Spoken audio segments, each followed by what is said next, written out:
Hello,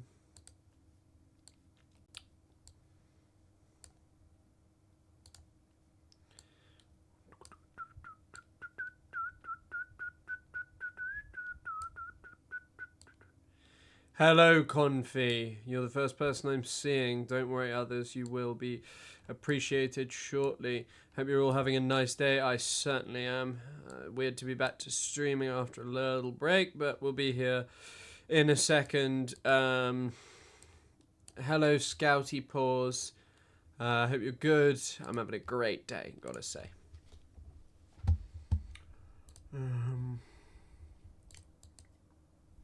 Linny, hello. I hope you're good. It's a crazy news day for the UK. They're trying to take away Keir Starmer from us, and I'm, for one, am fighting. I am fighting as hard as I possibly can to retain Keir Starmer. Right, hello, Jonathan Walker. Hello, Resigning Zeus. Hello, Jules. Hello, Ali. Hello, Mina. Hello, everyone who is saying hello over on YouTube. Hello, Godzilla McGee on Twitch. How is Montreal? I was in Montreal ages ago. I didn't go to Montreal this weekend, surprisingly. When I go, I tend to go for longer than 3 days. But I did like Montreal. I mean, I like it a lot. I like it even more now that I found out that one of my favorite YouTubers, Harley Morenstein, is there. I really like that. I think that that's good. You're early today. This is when I'm going to stream from now, and I'm going to try and stream about 4 hours per day, and it'll generally be about this time. So, yeah. Hello, Scythe. I feel like Kid Starver would have gone already if he was going to go. They're trying to take him away. He doesn't even want to go. They're trying to take him away. Oh, my gosh. Oh, my gosh. Of course I watched The Egg Lady and The Bacon Man. I was watching some of their thing. It's amazing that the left, my favorite online leftist podcast was publishing stuff where they said that people use Zionist as a dog whistle to mean Jews always. And they were upset about how people were basically upset at AOC. And once again, we'll talk about that later. I guess I didn't talk about it yesterday. The thing is for a day, and also one of the things I'm going to start doing to pass time is I'll watch videos and stuff, and there are a couple of really good ones, but yeah. Keir is our guy, and they won't take him away from us. Yes. They will not take him away.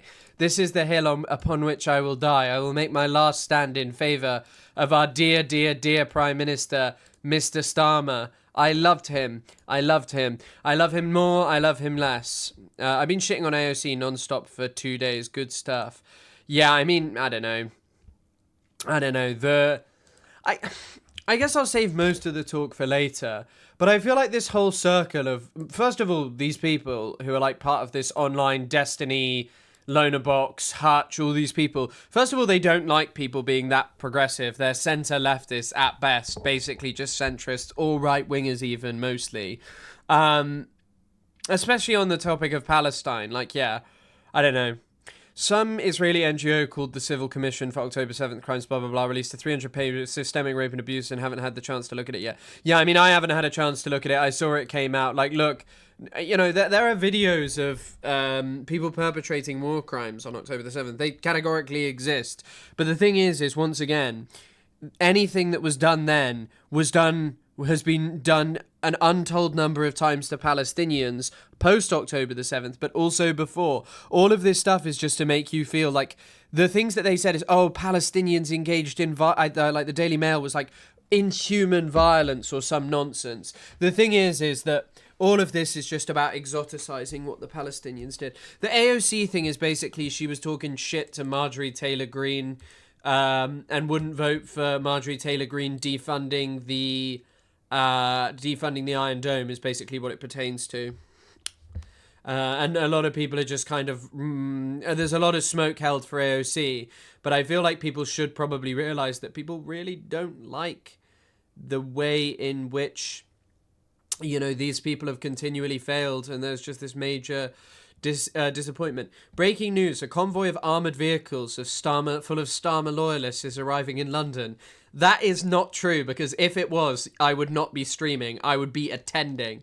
I know people... I know... Well, actually, there's someone made an AI version of the death of Stalin that's just got Keir Starmer lying on the floor with Andy Burnham and David Lammy, Wes Streeting, and Shabana Mahmood stood over him.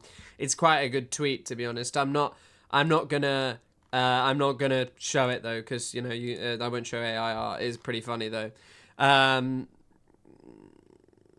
Didn't that do the exact same thing? Well, it happened a few days ago. It didn't happen specifically today. Hold on, let me just take this off. Oh, wait, it happened a few days ago, but their beef has been more recent because AOC said some stuff about him, Marjorie. The big Marge from The Simpsons.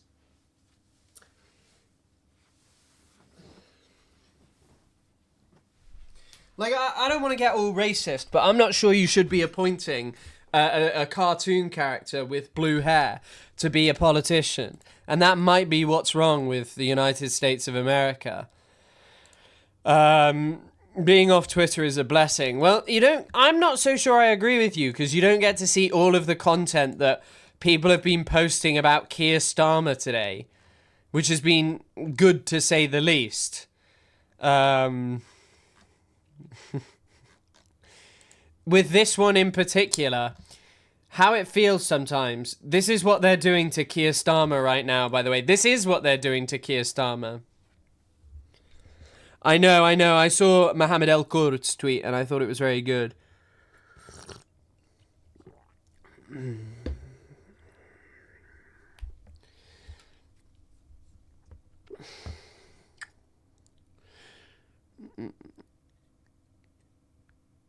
I mean, I guess we'll talk about it a bit, but yeah, I mean, I think the thing protecting Starmer right now is where's anyone who's... I mean, maybe there are some of them who are serious about wanting to win, and anyone who's serious about that is not going to be touting Wes Streeting as an option, because obviously Keir Starmer's been tarred by one major thing especially, which is the Peter Mandelson scandal, and Wes Streeting's deeply involved in this. But it would be the first time that Britain had a prime minister who had accused Israel of perpetrating war crimes. Even if Streeting is a piece of shit and he wasn't going to do anything with that, he did actually privately send a message to Peter Mandelson being like, Israel doing war crimes. Starmer is the greatest Labour Party leader in history. Preach. The way I'm feeling today, when they took this man away from us, how could you take this guy away from us? Look what they're doing to him. Look at this one. Look how sad he is.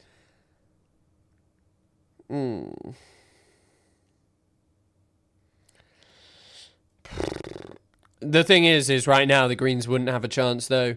It would be, categorically, it would be the winners would be the Reform Party if there was an election right now, which I don't think will be the case. Well, I think it's the most likely of the options right now.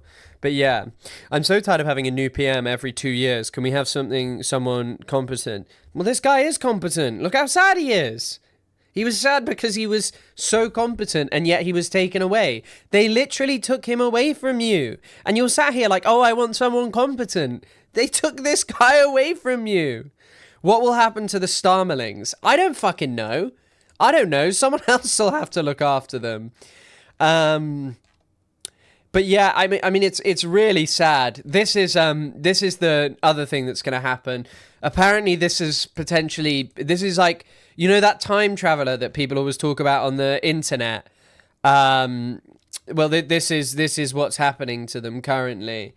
The 30th of May movement. This has been predicted already. Ed Miliband, Lisa Nandy, Mike Tapp, Shabana Mahmood, Rachel Reeves and Lammy will all be found deceased in the HS2 Euston Tunnel. This is what's going to happen today. We'll never have another Prime Minister whose dad is a toolmaker again. No, because there are no more tool factories in the UK. The Starmerlings are going to be subject to the UK foster system. I do think that is plausible, that we might see Starmerlings sent to the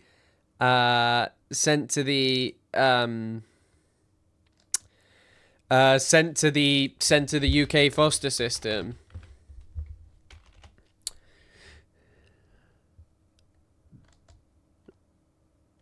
Look at this. This is already the reality that the Starmerlings are facing. We are the Starmerlings. Please feed us. It is actually quite an important thought of what will become of them. But no, I don't know. I increasingly have less regard for UK politics. It's boring. It's like, oh, this guy is an annoying piece of shit who isn't fixing things. This guy's bad, that guy's bad. Keir Starmer's going to go. You know, there was like this article in the Financial Times that was literally just like, here is a list of charts that are, you know, here is basically just a list of charts of like things about prime ministers in the 2020s. And if you look at it, prime ministers are lasting on average half of the time. The last 5 prime ministers in the UK have not completed their term. It's pretty crazy. Starmerism is mostly psychosexual. I know Keir Starmer is driving me psycho and sexual. The way I'm moving, the way I'm feeling. I saw some tweet, some video on Instagram, which I really wish I could show, but I don't know whether YouTube would let me. It's just some guy that's like, oh, I have 20 emeralds. It costs 10 emeralds for Starmer to ride it. And then that's basically it, and it's just that, and I enjoyed it a lot. And it really is something I liked. How could Jeremy Corbyn do this to Starmer? I know. It's also, by the way, the other crazy thing is like how someone challenges fucking Starmer. It's crazy. It's crazy. But you know what? Before we dive into that, we'll do the Wordle. Can you elaborate on the coup? Oh my god. Okay, first of all, UK politics is not an area I've ever had a major interest in. There isn't really a coup, it's just sort of a bit of a joke. But there actually might be a coup. So basically, there reaches a point where there has to be at least 81 MPs, which is 20% of the party's MPs currently.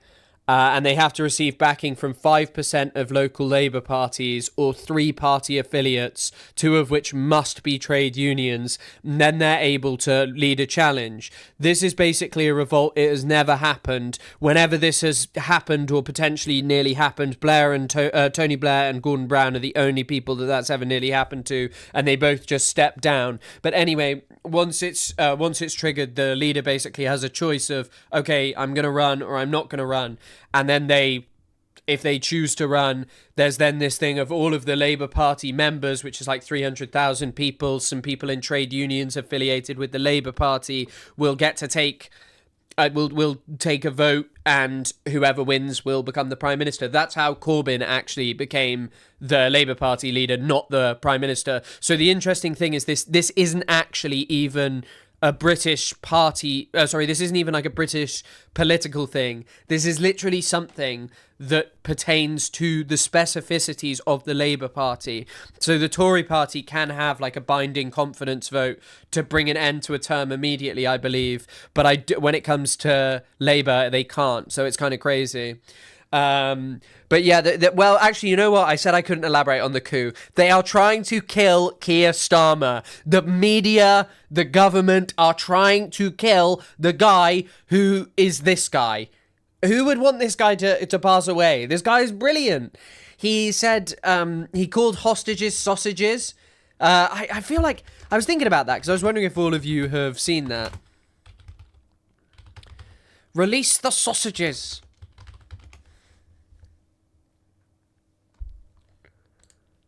Again, here you go. For an immediate ceasefire in Gaza, the return of the sausages, the hostages, and a recommitment. By the way, if anyone's interested, new TrueAnon episode with Takriti is really good. Yeah, he did have some great moments. I will admit, like the meep thing. But I don't know, it's just kind of like, oh no, another issue in UK politics. Like recently, there's been a scandal. Zach Polansky has been hit by a ton of like the most moronic scandals imaginable. So the first one was basically, he lied about being a spokesperson for the Red Cross, except he didn't really lie. What he basically had done was spoken at Red Cross events and had kind of embellished it. And who'd blame a man for lying on their CV? Not lying, embellishing. I've not lied because I am unemployed. I would never lie to you guys about my CV. But yeah, and the most recent one is very awesome. So basically, Zach Polansky has been accused of not paying council tax on a houseboat that was council tax, that was basically his home. However, as it turns out, no one at the marina where his boat was docked had ever registered for council tax. Sorry, only one boat registered for the last 35 years in this place. So council tax is what you have to pay if you live in a permanent home and you're not a student and stuff. And this is the kind of thing hitting Zach Polansky, whereas, Keir Starmer is subjected to, I appointed a pedophile's best friend. Have I washed my nasty little hands today? No.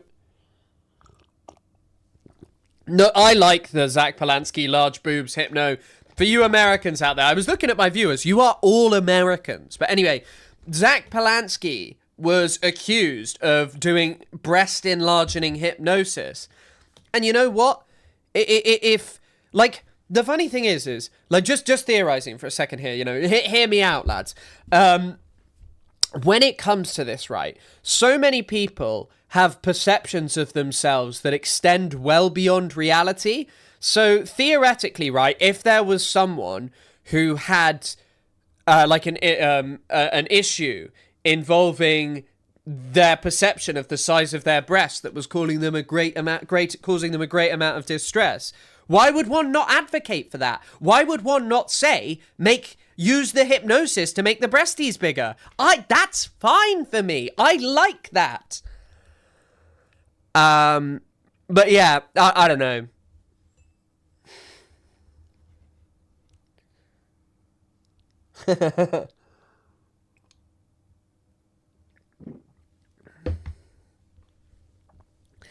But yeah, Zach had a hustle mindset, doing its always sunny plan to not pay taxes by living on a boat. Exactly. We live under a capitalist society. God forbid a man hustles. God forbid a man hustles. I saw some really, really anti-Semitic guy who was commenting on Zach Polansky, and they called him some slurs for a Jewish person, but then they were just hard right, and they were like, of course this is what Jewish people are doing. But yeah. People are really intrigued by the they really want me to talk about the H3 stuff. I knew you guys would. No. I'll tell you what I'm upset about. I still haven't fixed my blind right, and so I'm kind of just sat here and I'm waiting for it to be fixed. A public safety announcement. If a lad ever comes around offering a prostate exam to check for hantavirus, don't do it. It's a scam. I feel so stupid now. Bro, I don't know why you're telling people. Keir Starmer's got to make money somehow after he's lost his fucking job. Marcus, thank you for the €5 as always, and also for the important safety announcement. I just never have YouTube. No, it's okay. And I mean, today's a day where I can talk about British politics for once. Says a lot about the media is up in arms over these non-issues with Zach, but the political party leaders... You know what? I don't know why I haven't seen anyone else talking like this. Once again, you can tell what I've been up to. On slow news days now, I just basically read anything and everything that's kind of being talked about in the Financial Times. Fucking everything. And I was only reading it today because I was being a moron who was lazy and just going on X and TikTok to get the news. Tom McDonald warned me about that, but I'd be doing it. Oh, there's more H3 stuff. Yesterday he was defending the Iron Dome, and he had his two little co-hosts. Oh my god, I wish I talked about GWAM yesterday. I'm becoming Girl with the Microphone's #1 fan. It is amazing. Maybe I should just become the #1 sycophant of someone really rich. Who's someone I could do that with? Who's going to employ me on their podcast? Isaac Zale of the Overzealots channel. You know what? That Isaac Zale never did anything wrong. Shout out that guy. I hope he gives me more money. Isaac, I need more money now. Get me on your podcast to do some sycophancy.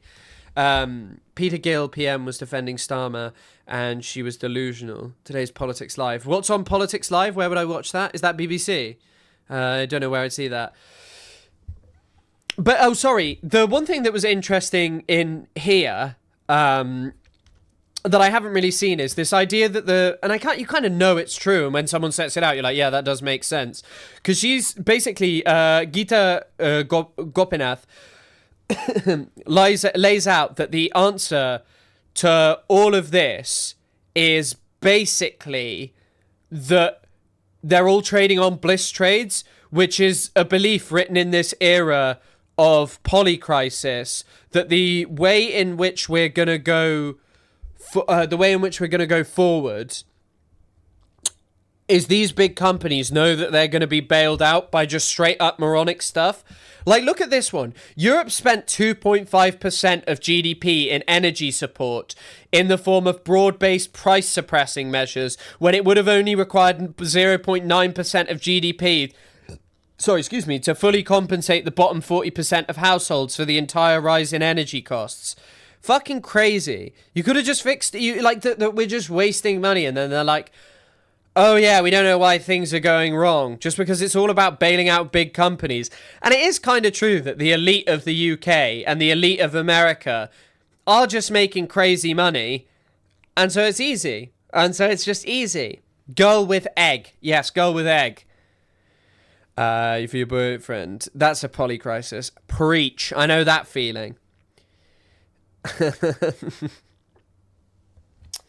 Yeah, she complains that she's like one of the most harassed people in the world. I think when you work with Ethan Klein, you just end up believing that you are an eternal victim and that it has nothing to do with the repugnancy of you or your politics. And also, by the way, she's always complaining and like, oh, people are always fat-phobic towards me. And, you know, I call her egg, but I haven't been fat-phobic towards her. But, like, you know, do you realise who your boss is? What was he saying about a woman who was wearing a short-cut dress the other day? I love burgers! Hey, Broken Birthday, thank you for subscribing with Prime over on Twitch, helping us to reach that mammoth goal that we are nearly halfway at. Thank you so much for the support, as always. Guys, you are supporting me and pushing me towards becoming a partner over on Twitch. I'm nearly at that moment. And yeah, she does look like Egg from Monsters Inc. Roz from Monsters Inc.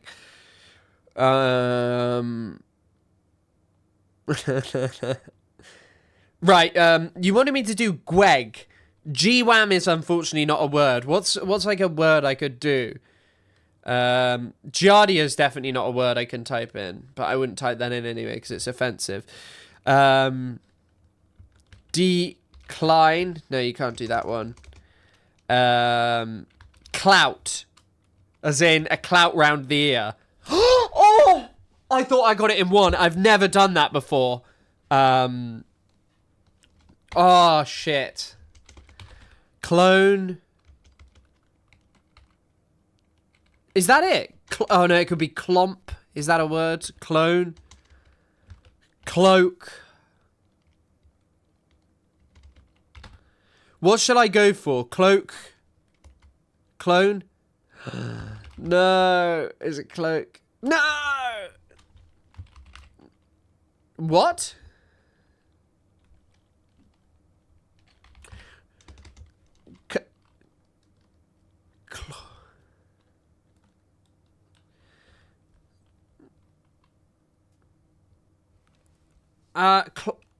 What's this ending? What's the... Oh, it's clock, isn't it? Fuck! Fuck! Oh, that's so depressing. Oh, that is the first time I've ever nearly got that in one. First time ever. I've got it in two loads. I get it in two every day, pretty much. But in one would have been awesome. I just can't believe it. Yeah, it's really sad.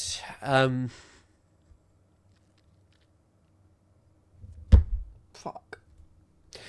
Oh. Anyway, let's do the connections. I'm literally gonna smash these. Weekend. No, I'm already stuck. Weekend, Rando, Paul, Frankie, John's, Monica, work. Volume, distance, Rando, random, tome. I have to unfollow now. What? Because I did it wrong. Bro, you got it in 4 attempts. Yeah, it was trickery. I was tricked. It was wrong. It was wrong by mistake. I know. I did fumble that. This looks hard though. Realm, volume. For pilgrimage on the clock. I know. Well, time is running out for Starmer. Exactly. I assume that they did this just to be horrible to him. He was a great guy. He was one of the best to ever do it. Okay, El Salvador. Salvador Dali. Are these first names of artists? Paulo. I don't know. Are these first names of artists? Is that it? Frankie, French.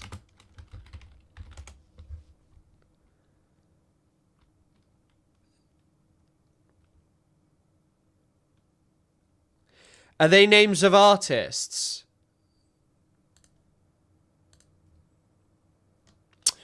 Oh, shit.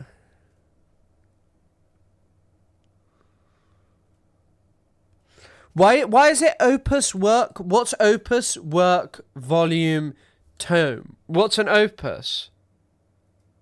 Substantial. Oh, magnum opus, of course. Ah, shit. Paulo Picasso. Paulo Hearst. Yeah, it could be Paulo Picasso, I guess. Yeah, it's probably Paulo Picasso, my favorite fucking artist. Welcome to the Burgerite. Terror Trove, thank you for the one gifted sub. Thank you as always. Great to see you, my man. Heading towards your golden Labubu. Thank you for the support as always. It's always greatly appreciated. Ooh. Is it... Wait. Is it Sao Paulo, Santa Monica, oh, El Salvador, Saint? Places with a name in front of them? Saint cities. Where's Saint Monica? What? Oh, Santa Monica's. Oh, I don't know about that. Yeah. Well done.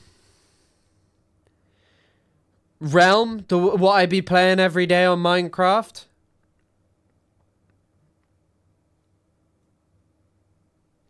No, I knew it was Santa Monica. Leonardo da Johns. Ah.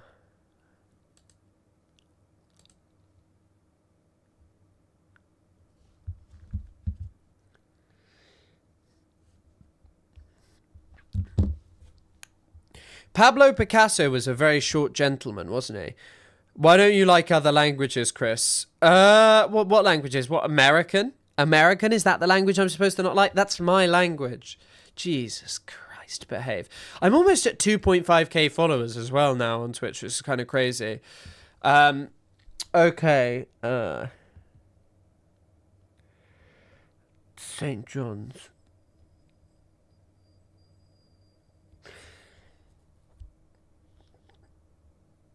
Random, wonky.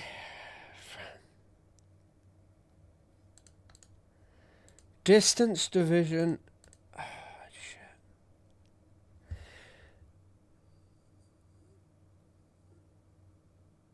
Long John's, long division. Oh, you're right. Long John's, long division, long weekend, long distance. Yeah, you're right. It is that. Nice. And then what's this? Currencies. Oh my God. Franc, Rand.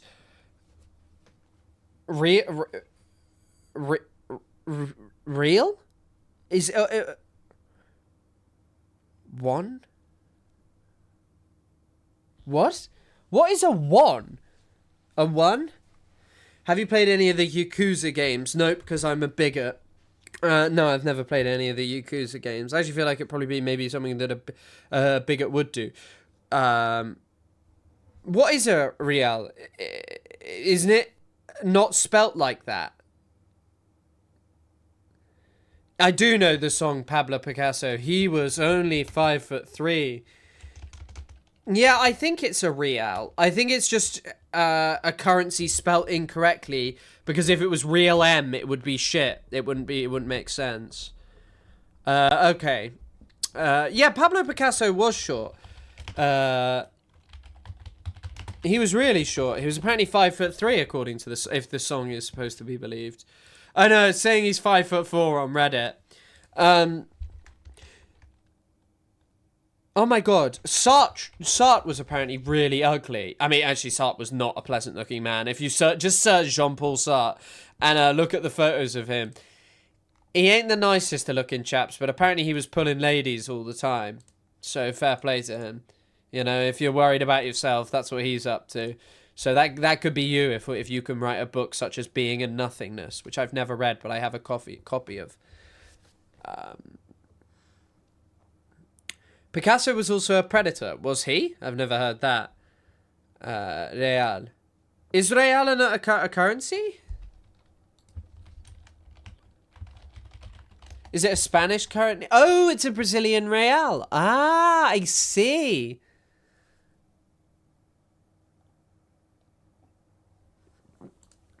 I've never heard that about Pablo Picasso.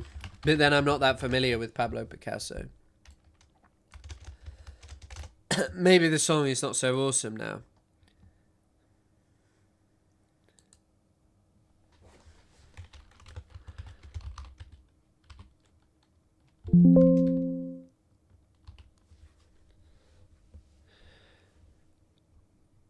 I haven't heard anything about him.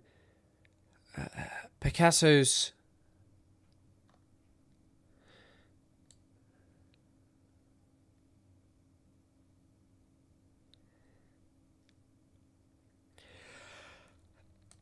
I'm just looking at what's up with painters and being... Wait, no, Bob Ross was fine. Was Bob Ross fine? I mean, I don't know.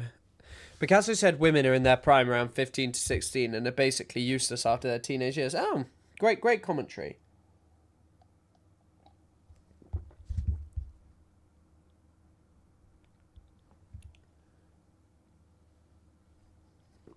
I'm going to go and get my glass of water. Give me 10 seconds. He was only...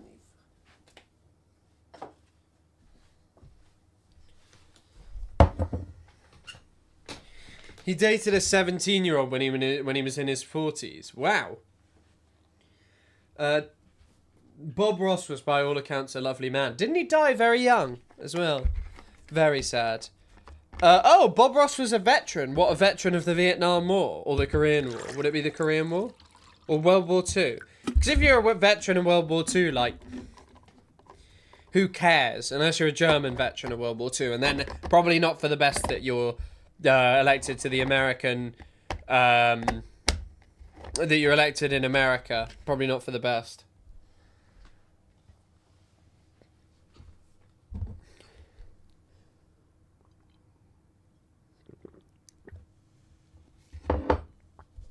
Yeah, Juliet's meant to be really young, and that really old Franco Zeffirelli version has... I can't remember who plays Juliet in it, but she's actually like 15 when they recorded it.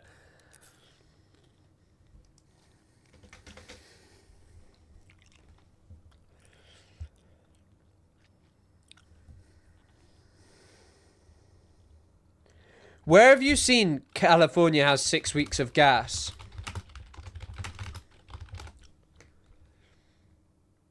Oh shit, the Wall Street Journal are reporting this.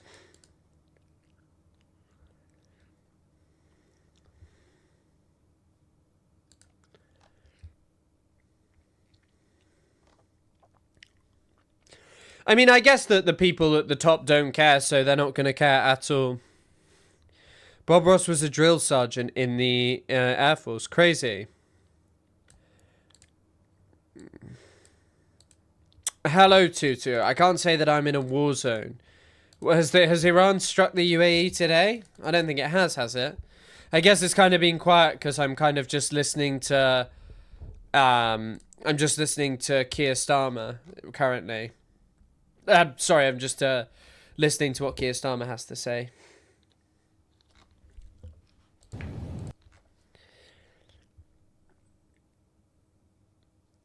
What the hell?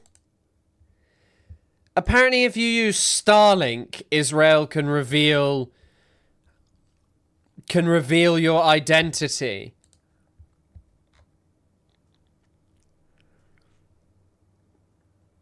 That's actually kind of crazy. I'm guessing Iran can do the same, though. Were most of the French philosophers pedos? I don't know if all of them were. I know that they wanted to lower the age of consent, right? Or many of them signed a letter.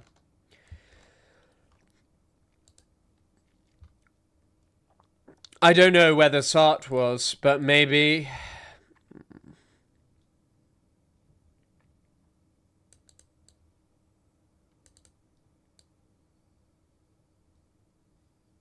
Apparently, Sartre and Beauvoir were accused of targeting young students. So maybe creepy, not a pedo, but yeah, creepy.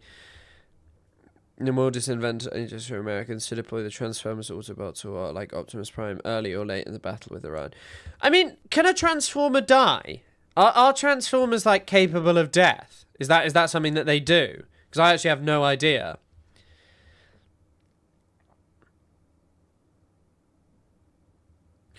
I think the ancient Greeks were bumming boys too. People thought history would have just been like that. Yeah, child abuse was kind of accepted. Chris, why don't you like Anwar Gargash? Because he's a propagandist for the Emirati government. There's like no other government that's as close with Israel than the Emiratis. And also, like, the genocide in Sudan is not something I'm a big fan of. I'm going to be honest. Like, this is the kind of stuff that Anwar Gargash tweets. It's not AI. There are field leaders, and Sheikh Mohammed bin Zayed, may God protect him, is one of the most prominent of these leaders. He takes pleasure in meeting people and listening to them, and hundreds attend his weekly majlis. Really funny how the UAE spends its money demonizing the Muslim Brotherhood, and then its propagandists tweet out crap like this. But yes, this is why I don't like him. It gets harder and more nuanced the further out the work is from the present. My friend met Shia LaBeouf. He met him in a pub in Ireland, I think. And he said that he was strange and weird and he was trying to seduce a lady, and apparently he kept talking about the Holocaust, apparently. Apparently he kept mentioning it, actually. I mean, I could do the strands. I don't find the strands really that fun to do. It's not great on stream. Doesn't make for good stream content. I know. I got there's a couple of like shorter news stories today. So one of you, wait. Have any of you seen what Trump has been tweeting? Trump has tweeted out like, this. He's tweeted out this. A photo of himself on the $100 bill. He then tweeted out this. JB is too busy to keep Chicago safe. I mean, it's quite interesting commentary considering that Trump also, like, really loves eating burgers. He also said Democrats love sewage with a photo of Biden asleep, Obama here, just sort of swimming, and Nancy Pelosi. But famously, Obama didn't like sewage. He famously didn't drink the water. Well, the list of the things that he posted is actually incredible. He apparently posted 55 times in 3 hours. And here's a list. So, I'm not going to read all of these, but we'll just read some of them. Accuses Obama of attempting a coup in 2016. Says Obama worked with the CIA to overthrow Trump. Reposts a tweet saying Obama is a traitor and that he should be arrested. Attacks Dominion voting system, says Fulton County. Accuses Obama of personally making $120 million from Obamacare. Cites quack lawyer Sidney Powell on 2020. Posts fake JFK Jr. account that says Obama wiretapped Trump Tower. Demands Senator Mark Kelly resign. Claims neither Biden nor Harris were in charge of the Biden administration. Attacks Fulton County. Posts Fox News. Accuses Obama, Clinton, and Comey of treason. Reposts a tweet from a MAGA account saying they have secret intel proving Clinton and Obama committed crimes. I mean, that's true. You don't need secret information. Reposts a MAGA tweet saying Hillary Clinton should be sent to Haiti. I mean, that's kind of based, were it not for the fact it's him tweeting it out. Like, Hillary Clinton should go to Haiti, and she should be forced to experience just a smidgen of the consequences of the bipartisan policies that have harmed the Haitian people for decades. Says DOJ is working hard to arrest his enemies for treason. Reposts a tweet attacking his own DOJ and Todd Blanche for no arrests of political enemies. Posts a TikTok video of people stealing from a convenience store. Posts a TikTok of someone taking a DoorDash order. Accuses Obama, John Brennan, and Clinton of sedition. Posts a video of a man knocking over a food waiter was carrying. I really find it interesting that he's constantly doing this, because who is watching this? Yeah, true. I guess Haitians having to put up with Hillary Clinton. I suppose the one thing is that they could have ContraPoints, and so they basically could have ContraPoints and a Hillary Clinton at the same time, and the Haitian people would be so deeply entertained.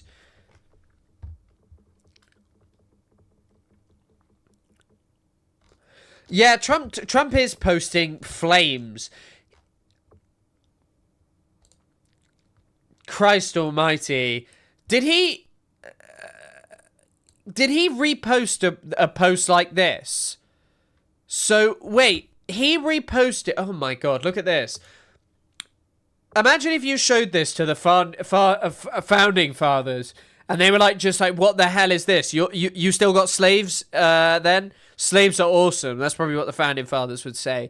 But imagine you showed them this. Donald J. Trump reposting Fan Trump Army being reposted by Cat Turd, with then Donald J. Trump responding to the overall on his own social media platform.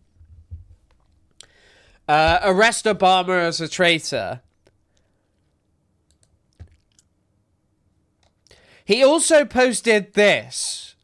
Lasers, bing bing gone. Bye bye fast boats, and then is that some kind of predator? Is that a predator drone? It looks like a Reaper, right? I don't know. Anyway, it's some kind of American drone blowing up ships. Oh yeah, the Hassan Fox News thing was actually quite funny.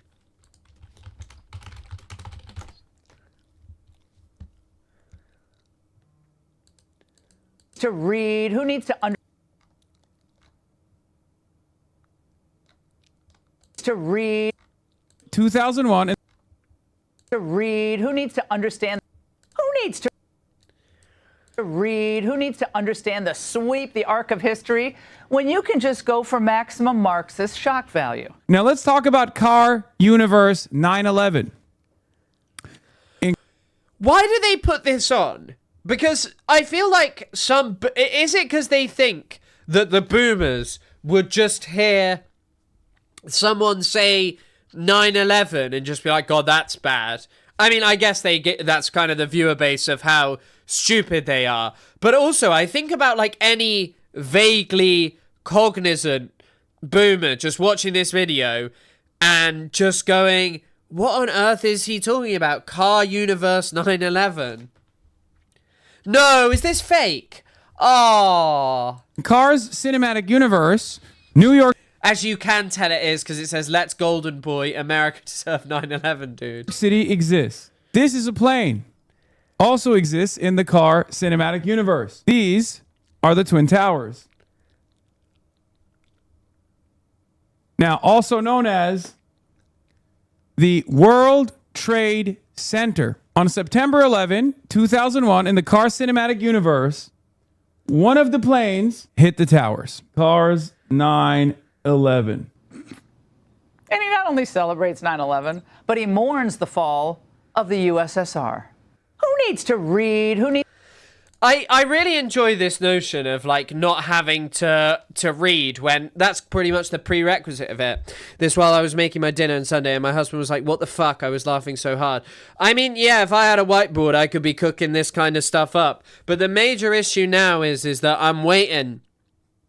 I've Streamlabs is stripping me of my financial independence, charging me £27. And now I have to give up my fucking gate to Palantir, which is super exciting. Can't wait to do that. So, if you don't know, when a human being walks, you have something called a gait, which is just how you walk, and it's like unique. And I got to go and get I've got loads of issues with my feet and fucking knees, and I think they're coming from. You know, just not having inserts in my feet. And anyway, basically Palantir are now going to have this kind of stuff. Are now going to have access to this. So basically Palantir contractors have been granted unlimited access to patient data, which is brilliant. No way, Chris on Twitch. Hell yeah. Yeah, I started dual streaming. But I just, so like the company Palantir will be able to access data with AI and the government. It's not just the government, it's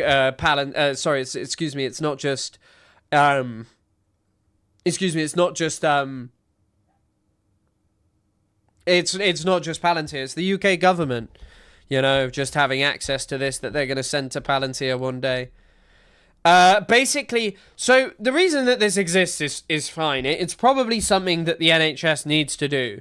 The NHS is like a really, really bad company it's not a company, but it's really struggling with ridiculous amounts of bureaucracy, and it does need to be reformed. It does need to be changed. Like, data does need to be centralized. No doubt that is absolutely true.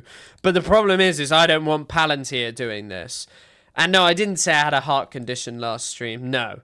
Anyway, but Palantir are going to be centralizing our data, which is going to be awesome. And apparently these officials are going to be vetted by, governments, but they're all going to be vetted as to whether they can do it, but I don't know. It's just crazy. It's just crazy. The left's So what is the actual clip of Hassan on Fox News? Let's have a watch of this. new golden boy Twitch streamer doesn't even try to hide it. Okay, this is music over it. I'm not watching that. I ain't losing my monetization for that. Read, who needs to understand the sweep, the arc of history? Together against these barbarians. I will say one thing about streaming on Twitch would be not having to deal with this fucking idiocy of just constantly being like, oh, can I actually do that? Streamer doesn't even try to hide out there. Okay, I can't show that. On X, quote, if the president doesn't want to be called a Nazi, perhaps he should stop. Anyway, Scary Place, you're on a watch streak. 5 days. Awesome. I hadn't thought of that. The impact of AI on the justice system. Yeah, I mean, all of this stuff is just constant. It never seems to end. That's the tactic. To fund such destroying to justify later radical reforms as projects, same with stacking the BBC with right-wing political advisors. I mean, yeah, the BBC is fucking awful, and it is increasingly getting worse and worse and worse. Actually, wait, I will talk about this now. So one of the people, right, who resigned today, Jess Phillips, I can't even remember what her position is. It's like violence against women and girls, maybe? That's her ministerial position, I think. So anyway, yeah, it is. Violence against women and girls. I can't remember the exact position, but that's what she works on. Anyway, so she left the cabinet. Listen to what she fucking said here. Wait. I'll actually save this image so we can zoom in. Hold on. Here you go. Right. So, over a year ago, I presented solutions long worked on by brilliant civil servants that would end the ability for children in the UK to take naked images of themselves. Okay, sounds fucking great. Listen to what it says. 91% of online CSAM is self-generated by children groomed, tricked, and exploited into abuse. The technology exists to stop children being able to take naked images. We could make this possible on every phone and device in the country. We could stop this abuse. Sorry, every photo that I take being looked at by fucking some kind of software. Yeah, no thanks. I mean, already it feels like they can get, like, even if you delete everything on your phone, like, the police can access pretty much anything, but it must be some kind of AI technology or technology that relates to the age of the person using the device. But I don't fucking know. I actually don't know. I don't know how this would work. But there seems to be some kind of suggestion that they would be checking every image. I don't know. Like, what would this be?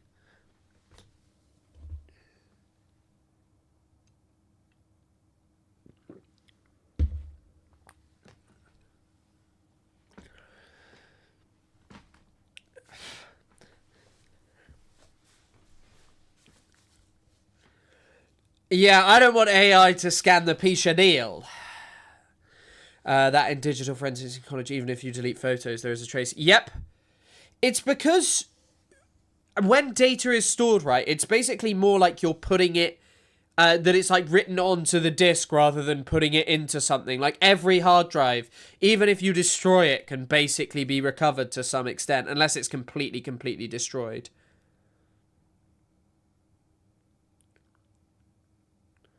I know, I really don't like that. So I saw that because loads of people were like, what the fuck does this mean? Basically now, because of all of these laws with the UK government, now in the UK you can access naughty sites online without having to show your ID, apparently. And the reason they do it is because Apple can calculate whether you're over 18. And I don't know how they're doing it. I guess it's off the assumption of when your Apple account was made, because I don't think I've ever sent my ID to Apple. But there's a guy who's impersonating me on Twitter. And I really don't like... I really don't like how... I really don't like how... La Boo Boo. I'm being asked to send a photo of my government ID to Twitter so that I can report someone who's impersonating me. I don't give a shit about people re-uploading my content, but I do kind of care about some guy just pretending to be me and re-uploading my videos. Like, look at this. This is me in Montreal. The Twitter accounts annoy me as well, because as long as you're not impersonating me, you can repost whatever. And they're literally just stealing. I think it must be done with AI that's like ripping my content and re-uploading it. He's like, because it's just this is literally just the exact caption stolen. But yeah, I do wonder how they're going to do this. So it's not when Grok undresses underage girls for creeps. I know. Well, they did try and ban Grok here at least, but I don't even know. I think you just had to pay for it, and it was kind of just ignored. Thank you, by the way, for the $2. Terra Trove, as always. SSDs have a finite rewrite amount, so you can theoretically eventually not be able to recover them. Interesting. I didn't know that. Insta is helpful. I love Instagram. Have you guys seen those British rappers? The one who's like... They're all from Exeter, which is quite weird. I just see the place that I used to live. They're always just filming around there. And there's like one of them, he sings a song that's like, I'm the goat, I'm the goat, I'm the... I like that.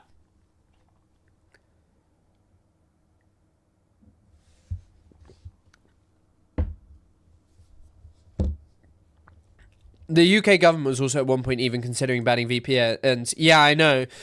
The problem with living in a commune with no phone is you could still probably be found. Like, probably. By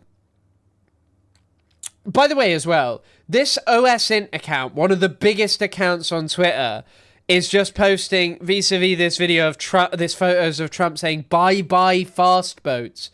President Donald J. Trump has posted a couple not so subtle messages to Iran to this has posted a couple not so subtle messages to Iran to Truth Social this morning. Like, it kind of implies that this is an epic post. I don't know.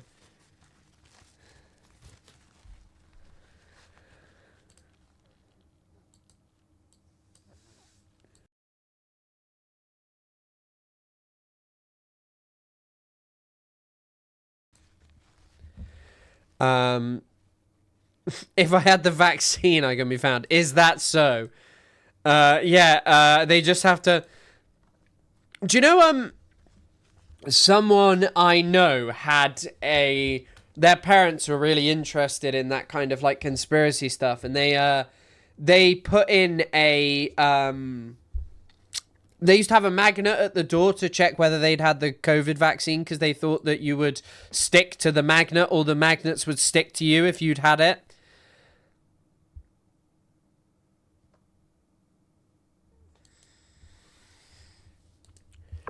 But yeah, I mean, Trump had a great a great run last night, which was pretty brilliant, actually. Also, what is this? Fertility crisis for women began in 2007. For men in 1970, men had twice the sperm count. By the way, this is fucking insane. Look at this woman's face here. She's just got like a... Why has she got like a smile plastered on her face just looking at RFK? As our teenagers do today. The fertility crisis for women began in 2007. Why is this woman just stood there smiling like this? This guy also described this as Trump fell asleep while RFK is ranting about teen semen. So interesting one there.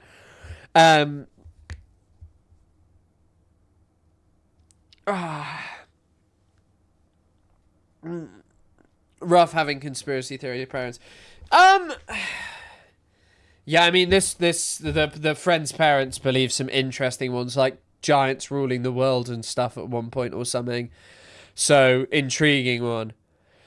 They all child traffic, obviously they're going to smile at each other. I doubt this lady here is interested in child trafficking. I don't know who she is. She's probably just someone hanging around with RFK. So, I don't know why she's smiling like that. Might just be sycophancy. No, that's not his wife. His wife is Cheryl from Curb Your Enthusiasm, which is just fucking insane to me. The only thing wait, was there anything else that I wanted to cover? Oh, yeah, there was. I had a few small stories. So, in case you didn't see, Lamine Yamal, who is, if you're not familiar with soccer or football, this guy is an absolute baller. All the recent years was when Chelsea lost the FA Cup in 2021, and Wesley Fofana held up a Palestine flag. He now plays for Chelsea. He's actually a piece of shit. But anyway, they all held up a Palestine flag in 2021, which felt like such a large act at the time. It was kind of surprising. I think they were reprimanded a little bit for it. And also, look at this 2021 post from Portis Charles. A real gesture for peace would be to hold up both Palestine and Israel flags. This is just hate. Wait. This guy tweeted that in 2021. I wonder what he's tweeting now. Oh, wait. He's not really posted in years. So maybe he tweeted something good about... I bet he tweeted something good post October the 7th. I bet he was tweeting crazy shit. No, I can't see him tweet anything.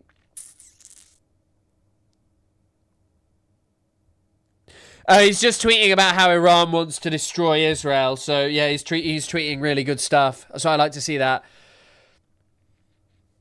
Lamine Yamal did this. Lamine Yamal is, first of all, I think Lamine Yamal's Muslim, so the other football players I've seen do this are generally Muslim. Not all, not even guaranteed. There are plenty of footballers who wouldn't. A large career. Although, this guy is someone who, for some reason, is just not media trained at all. He's 18, he's a fucking baller. But Lamine Yamal did also host a party where he invited a bunch of people who had dwarfism, because dwarfism isn't offensive. It's offensive to call someone a dwarf, right? But dwarfism is not offensive because it describes a specific thing, right? A cool story about the Palestine Marathon recently. It was a really cool story. Yeah, I saw the story about the Palestine Marathon. I also saw the brilliant posting that we got of people going, people in Palestine are doing marathons whilst there's genocide. And then other people were just posting the images of, they were just posting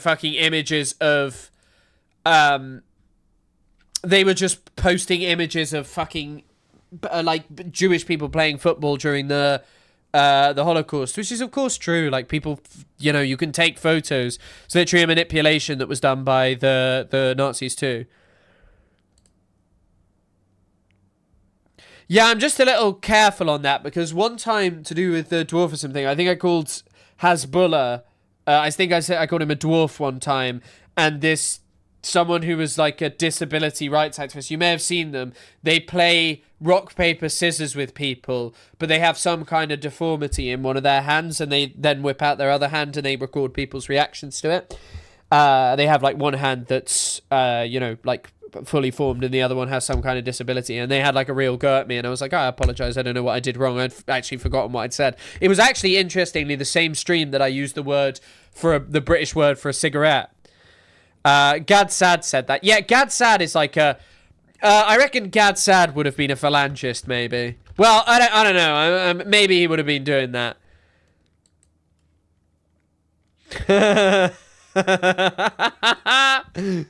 By the way, Hansi Flick. So this is the manager of Barcelona. Had some words. Quería preguntar sobre la rúa que vivió ayer. ¿Qué significó para usted sobre estos trenes la bandera? This I normally don't like. No, this is algo que no me suele gustar. Okay, they're reading it in Spanish, but basically he says he doesn't like people holding up the Palestine flag. He doesn't like people getting involved in politics and football, crazy kind of stuff. All day, no clue what's going on. Well, I mean, if you want a clue of what's going on, if you want a clue of what's going on in the world, Israel is spending more on manipulating social media, and I believe the most manipulatable platform is X. I think X is pretty obviously completely astroturfed to block and reduce the reach of pro-Palestine content and to boost hard right politics, like really nasty politics. So, yeah, I think that's the major issue.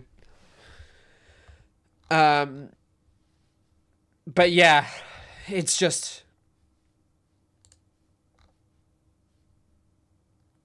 By the way, loads of people are talking about this Honduras gate. I might talk about it. Okay, I will talk about that at some point. Not right now, though. I'll have to prep. Of course the German has a problem. What you don't understand is... That's actually one of the things I think that makes me hate Germany the most. Because when I was younger, one of the things I bought into was like... You know, I went to Germany multiple times. And any time you go to Germany, they don't waste an opportunity to take you to see a camp. And... You know, I've spoken about this before. I've been to 3 camps. I've been to 2 camps twice. One camp twice and 1 camp once. So I've been to Dachau and I've been to Sachsenhausen.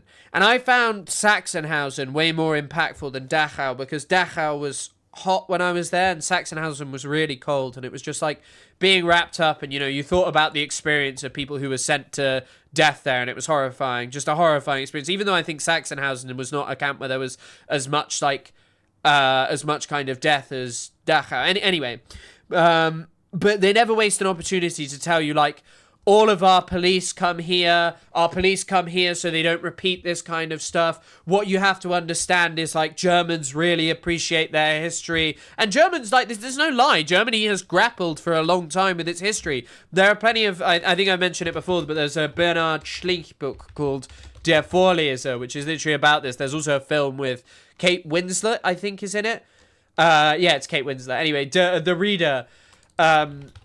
And it's about, like, a Nazi. It's about, like, reckoning with the past. It's about a guy who gets jaundice. Imagine that, getting jaundice. And Ray Fiennes is in it as well. It's an okay film. We had to read it in school, and I remember our teacher would always skip over the sexy parts in German. But yeah, it's just... I don't know. They had all of this apparent reckoning. But my major issue is that, like, they don't really... They've never reckoned with it, of course. And I think the big thing about, like, Namibia... And such is just going, hey, you literally did this as well in the same century, but that's just okay. Hitler was inspired by the Americans, you know. Also, I'm going to ask, please don't call Netanyahu Bibi, but and because people were asking me not to, and when you do it, I kind of forget not to, and I know it's my duty, but just please remember that if so. No, there's a film and a book. It's a book. It's not that great a book. We had to read it in German.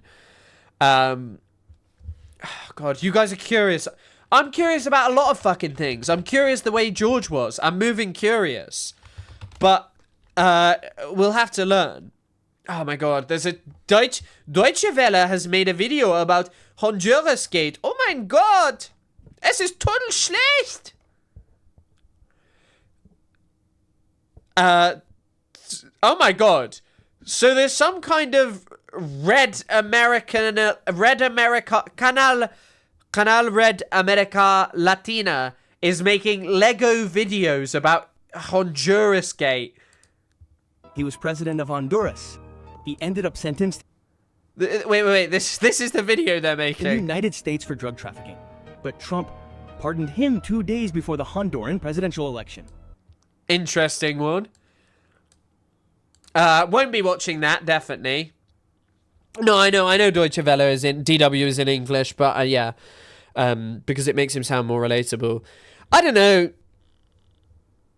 You know what Abdul Razak Takriti was talking about in the TrueAnon thing, and is something that I kind of worry about.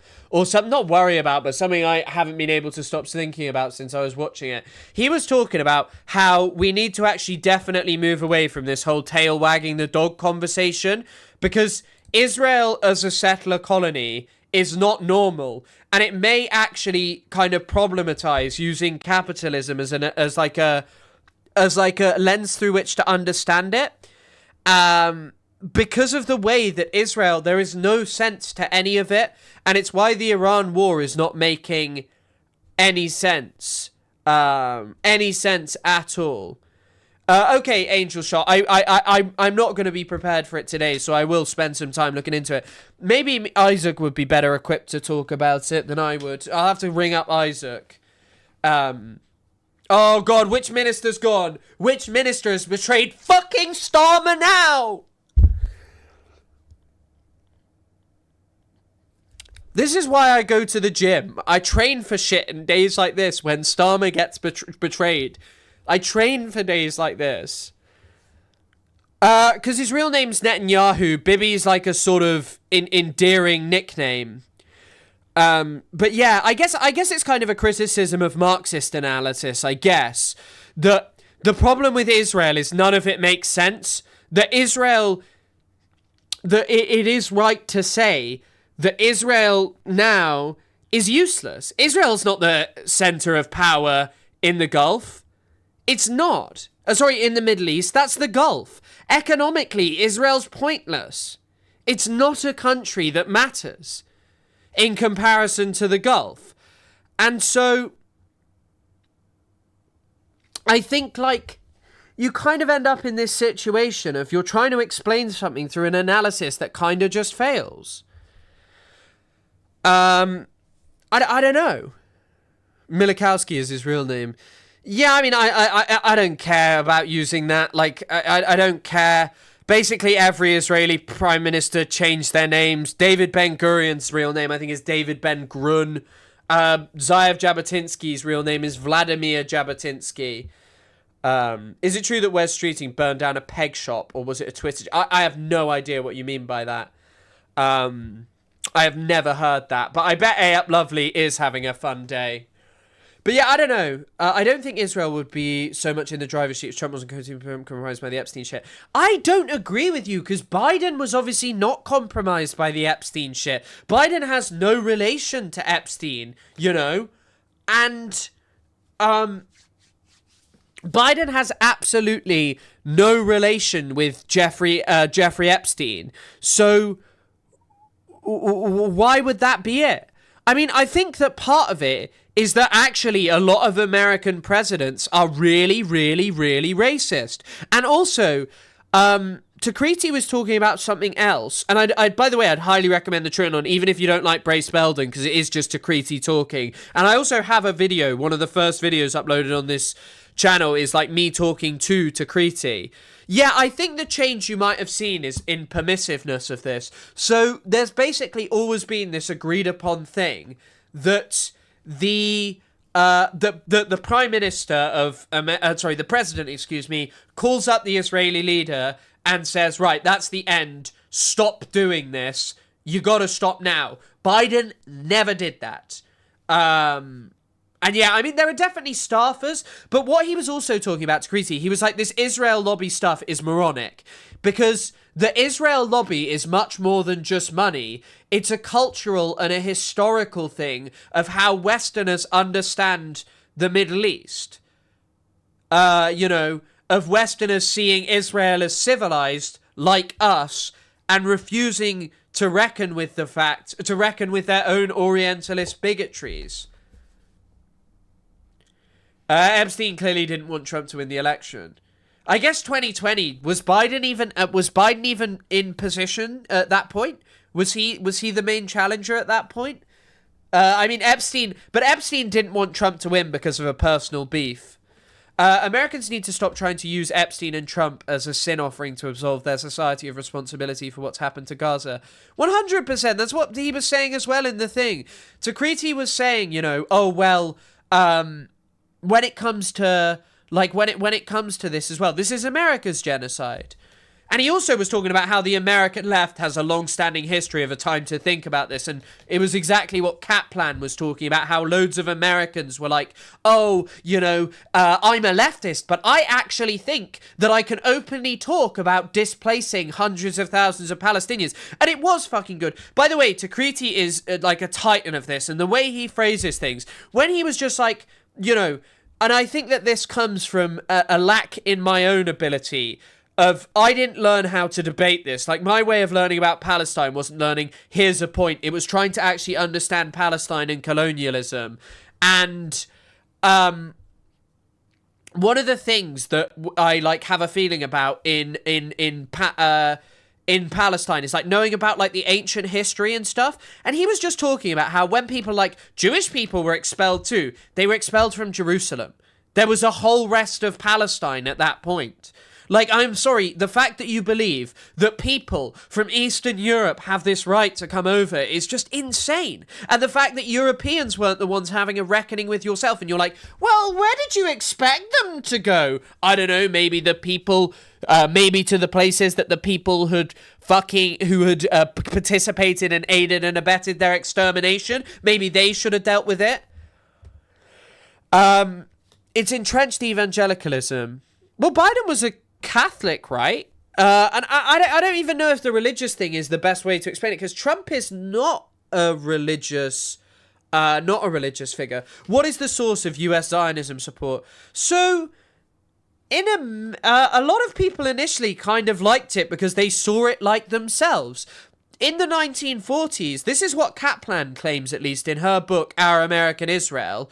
She kind of says that a lot of them were like, well, we did this. We expanded westward. Why would we deny people the right to go and do that? That's actually how discursively David Ben-Gurion talked about it. He talked about it as a civilizing mission. So I think in part you have racism. I think also anti-Semitism matters. The Cold War becomes a bigger factor, post-67, because especially with what's happening in Vietnam, according to Finkelstein. I'm just saying it's literally everywhere. No matter where you look, propaganda persists. Yeah, and also, by the way, the British weren't immune to this. So in I don't have it behind me, in One Palestine Complete, he talks about how when the British went to Palestine, the sales of the Bible went up massively. It is Manifest Destiny 2.0. David Ben-Gurion literally said, this is a quote from David Ben-Gurion, we will go to Palestine and conquer fight against wilder redskins. He literally referred to the Palestinians as wilder redskins. So-called developed nations exploiting... Imperialism relies on a small number of so-called developed nations exploiting a larger number of less developed nations. That is why they continue to support Israel. I think it is material. So give dog cigarettes. In some ways, I agree with you, okay? But it is just a drain. The UAE would be a better option. The UAE is doing crazy shit that is kind of changing the face of, that's way more potentially an investment opportunity. Israel's spending its time, just constantly mass killing people and tanking the popularity of the fucking, of America. Yep. Hitler absolutely loved, something that's never, not mentioned enough, Hitler loved America. And that's why I always have such a thing about how we talk about anti-Semitism now. Obviously, the reckoning that needs to be had with anti-Semitism is that it is racism. And that's what matters, not pretending it is just some unique thing that stands above everything else. It's nonsense. Absolute nonsense.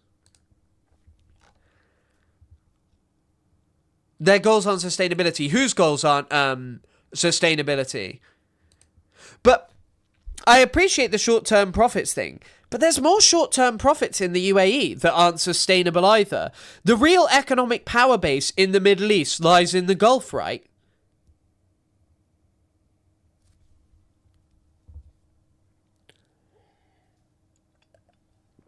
And, like, okay. So I tend to, like, I'm not completely disagreeing with you here, but one of the things that I do have to say about this is, how does it make sense to launch a war on Iran that is based on outsourced foreign policy to Israel?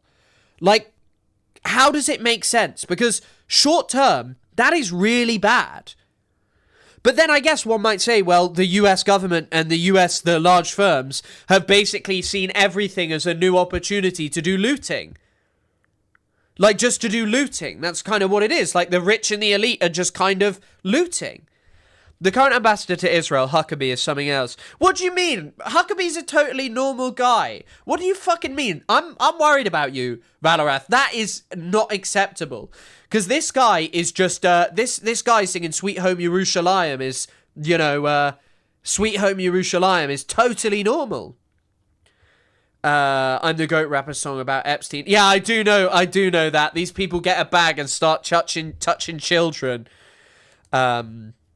The US has been planning it for decades. Yeah, I think that the US has been planning it for decades, but I think that the restraining thing has always been about worries with relationship with Gulf countries, and also their relationship with, and also the threat of the Strait of closing the Hormuz.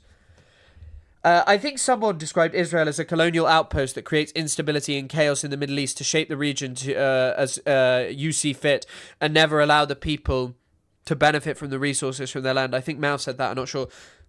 Do you know, apparently the Palestinians, even like people like Kabash, who were initially not really in favour of colonialism, communism, excuse me, not colonialism, of course they weren't in favour of colonialism, but were like, they were really big fans of Mao and the Chinese Communist Revolution. And I do think that self-sustaining enemy is really important. But I don't know, it does increasingly feel like that this analysis of this expectation of, the prioritization over profit over everything, that Israel completely flaunts that. And none of it makes sense.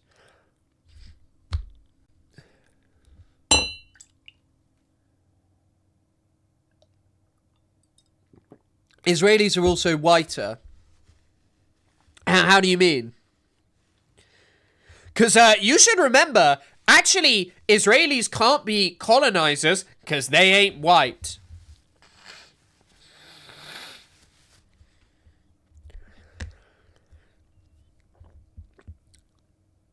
But I assume you mean in terms of that being part of the relationship, and that's what I'm kind of saying. I kind of think that does convince me in the sort of sense of, like, that a lot of this has to do with really entrenched racism. Like, deeply entrenched racism and Orientalism, more than perhaps material interests. I just knocked my glass on another glass, I apologise. And yeah, of course, that's the thing with military aid, and it's one of the problems of criticism of, like, the Iraq war. Everyone's like, well, X, Y, or Z amount has been spent on the, the Iraq war, and that's bad because that's money out of American pockets. But the thing is that money did go somewhere. It didn't just disappear. No, is the Orientalist photograph about the guy who took 30,000 photos of Moroccan women?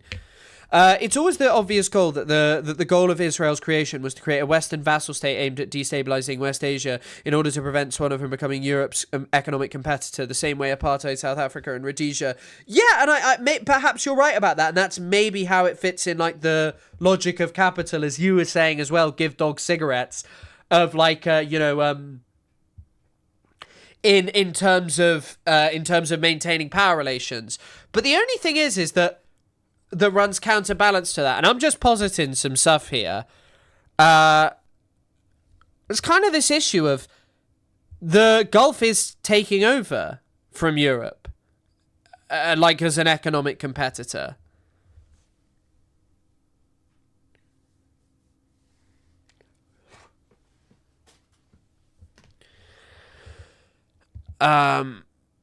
Racism is part of colonialism. It is where it comes from. I feel like that is a more complex question than I wish to answer. Which came first? Well, whether racism is a product of colonialism. I don't know. Maybe it's a product of of other things as well. But I don't doubt that it plays a major part. What is such a wild concept? The Italians and Irish weren't white when they first came to America, and Slavs weren't white according to 1930s Germanists. And those are the yep. It is an odd thing. The Gulf is becoming unlivable. Why is the Gulf becoming unlivable?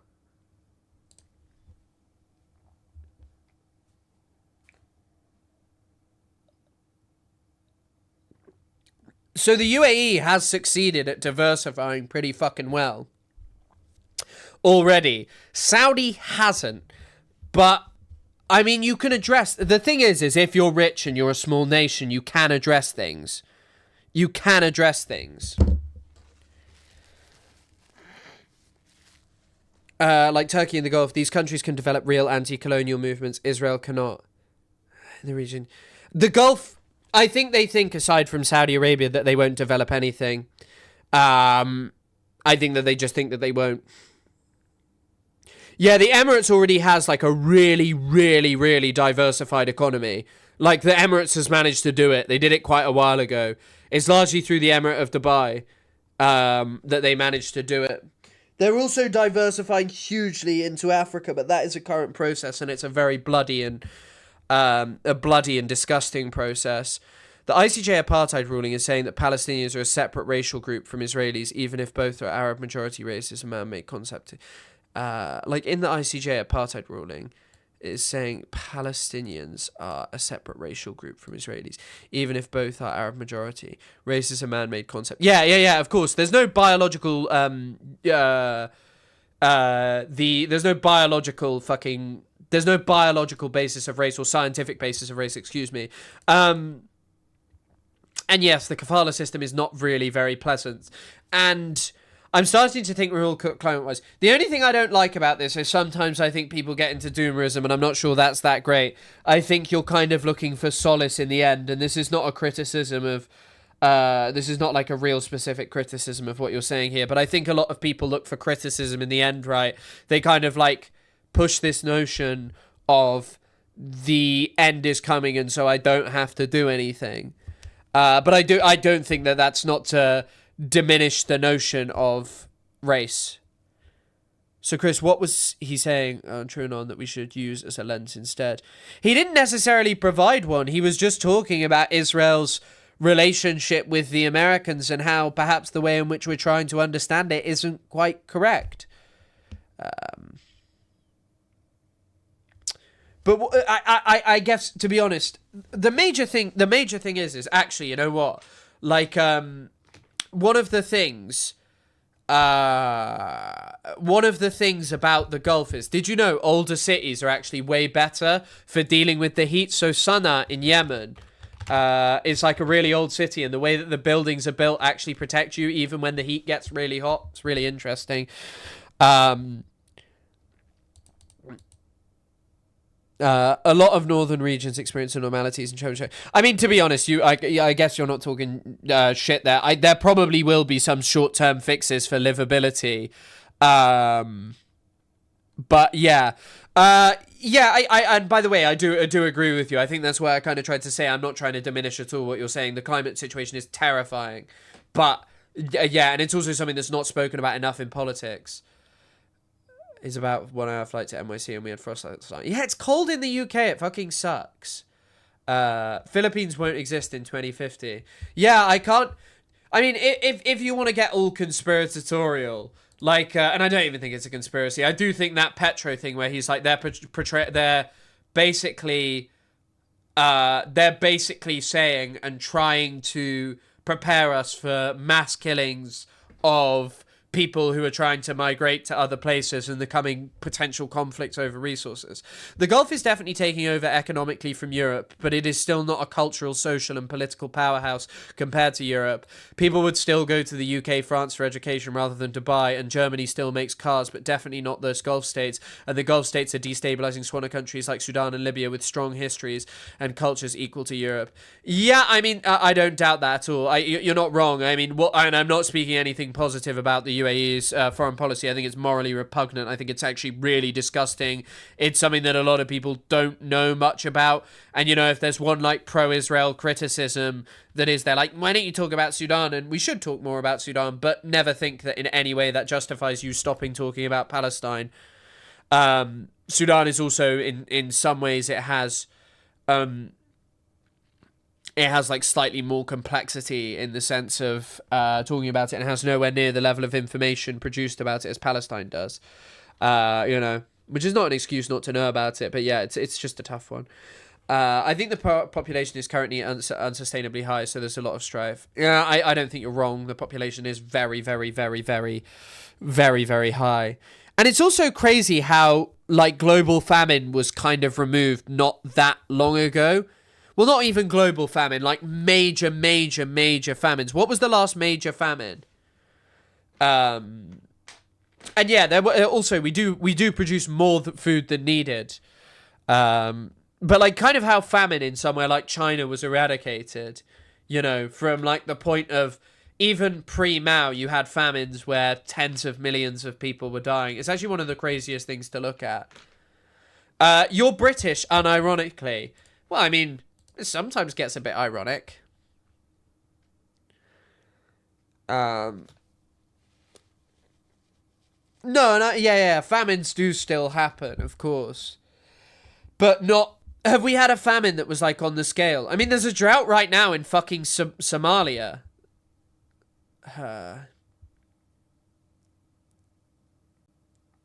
Gaza was entirely man-made, though. Gaza's famine was entirely man-made, and the millions of people didn't die in it, but not to diminish it as the significance of it. There's actually some resource that I found, like, right before I went to stream that looked really interesting, which was about Gaza's famine. Starving Gaza, 2.5 years since the... It's by two Israelis, I assume. Lee Mordecai. I assume that they're Israelis, but I don't know. But I'll look into it. It sounds interesting. Roughly 20 million children starving globally. I mean, it's awful.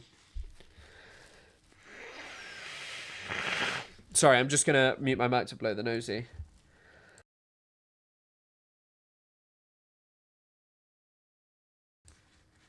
God, we've just been talking for fucking ages. God, shut up about... To X-Fireball, don't fucking mention Chelsea, please. All famines are man-made. Yeah, I guess that's not really a wrong comment. Why would that make good? You're telling me Mao didn't invent famine, but my American education... Like, yeah, the thing is apparently, from what I've read, not enough of an expert on China. The famines, like, Mao's policies did in part cause them. Like, mismanagement and stuff did cause them. But, you know, the more you look into it, you do see that there's, like, well, famine wasn't exactly something that had never happened before in China. And it's not to say, like, oh, it's kind of fine that all those people died. But, yeah. Yeah. English farmers are actually fucked, by the way. It's really funny, because we have all these farmers who drive to fucking the parliament and are like, we hate Starmer. Actually, that's not how farmers talk. They're like, we hate you, Keir.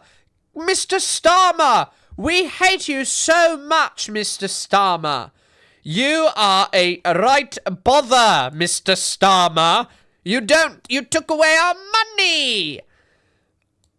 However, the major thing about all of it is like now, where this is entirely the policy of Trump and the other right-wingers who they love, they are about to be screwed harder than pretty much any other time. Is this you being British ironically? I guess this is. did a great report today about how Nebraska farmers are fucked as well. Yeah, the Financial Times had one about the UK. It's a terrible situation. It's a really, really bad situation. Where I'm at, I wish there was one of them to go to. Heat the oceans which leads to hotter winds as a result of sea surface temperatures increasing. Okay, right, quickly, let's have a little bit of watching some Ethan Klein beautiful commentary, the kind of stuff that, you know, you don't actually see every day. The kind of commentary that really makes you happy. Oh, actually, wait. Have any of you heard about this? This is actually terrifying. I know this says it's a costume here. This is actually not a costume. I believe that this is a real cryptid. Cryptids are a real problem here in the UK. Not many, I know you guys probably watch like Burger Reich streamers, so you don't deal with cryptids. But here in the UK, we are dealing a lot with cryptids at this point. And this is a real cryptid in the UK.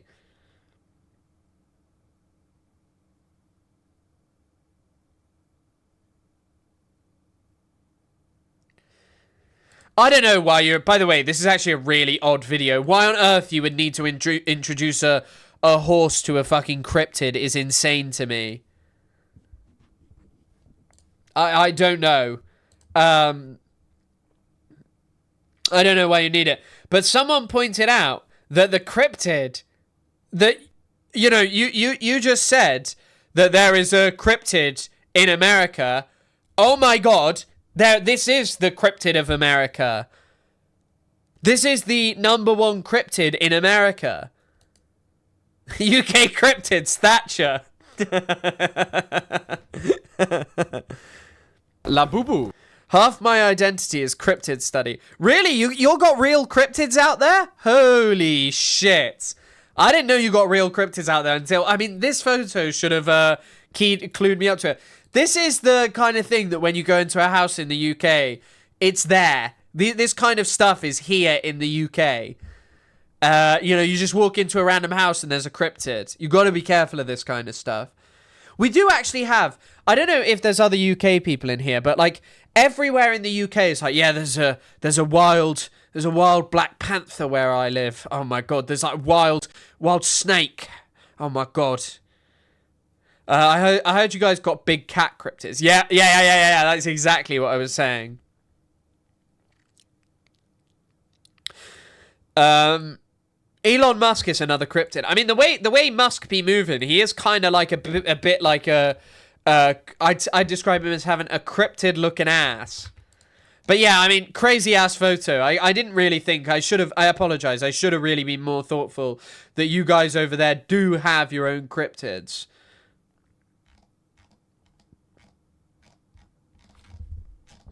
Hold on. I'm just gonna find this video that I was looking for. Okay, this is it. So, on my favorite show, the After Dark show, Ethan Klein called in to chat to his two co-hosts after suffering from sicky tummy or something. Hi, Ethan. How are you feeling? So I have a... I heard they're a chocolate labubu. A chocolate labubu would not be a cryptid. It would be a nice thing. It would be a nice thing. I'd like to find that kind of stuff.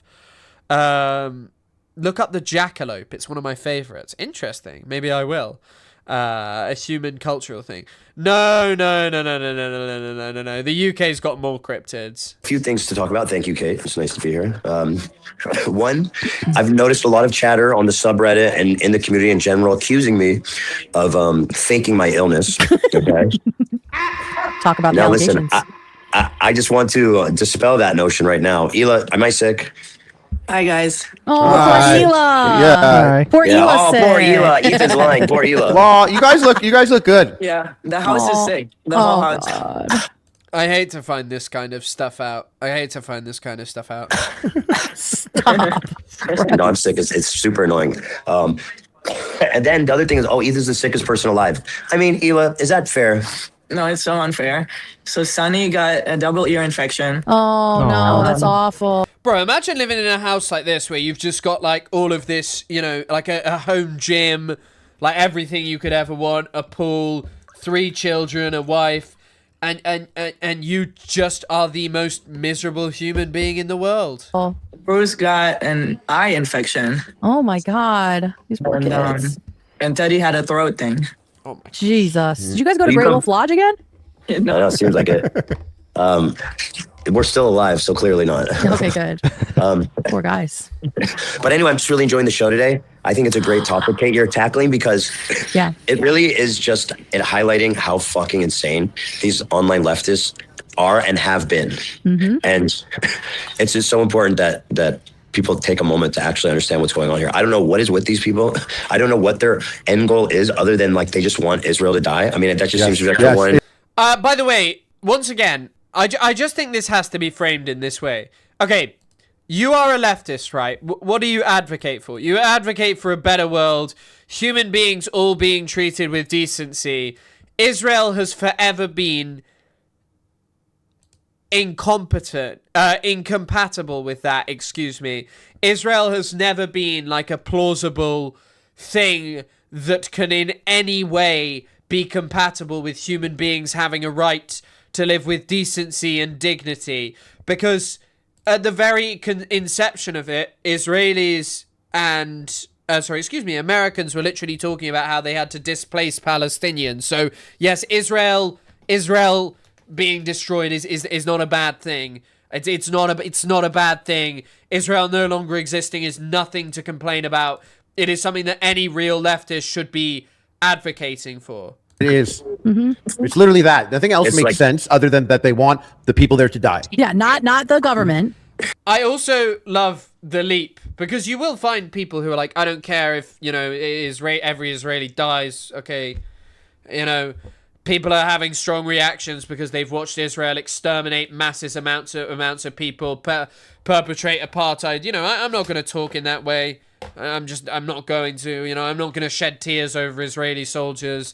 I'm never going to place Israeli suffering on any plane near the Palestinians, because obviously what Israel does is a systemic violence that no Palestinian organization could perpetrate in the material reality that we live in any plausible way.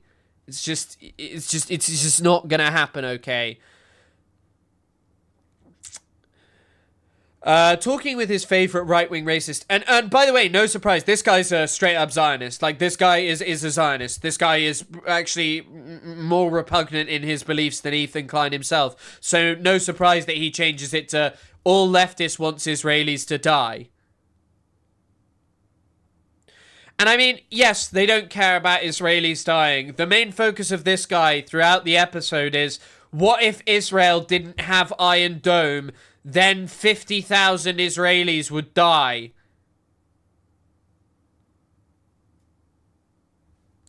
You want the people everybody to there be wiped off the planet. Yes. So that seems to be like your one guiding principle, and everything else is kind of a dressing, and they'll support and say and do anything and jump ship and join this bandwagon and everything. It's pretty wild. Yeah. Well, and I think it's a cop-out. I think it's a very easy thing to be so black and white, right? If you decide to lock in on Israel, Israelis, everybody there is evil, we just kill them all and that's the solution, and you don't have to think.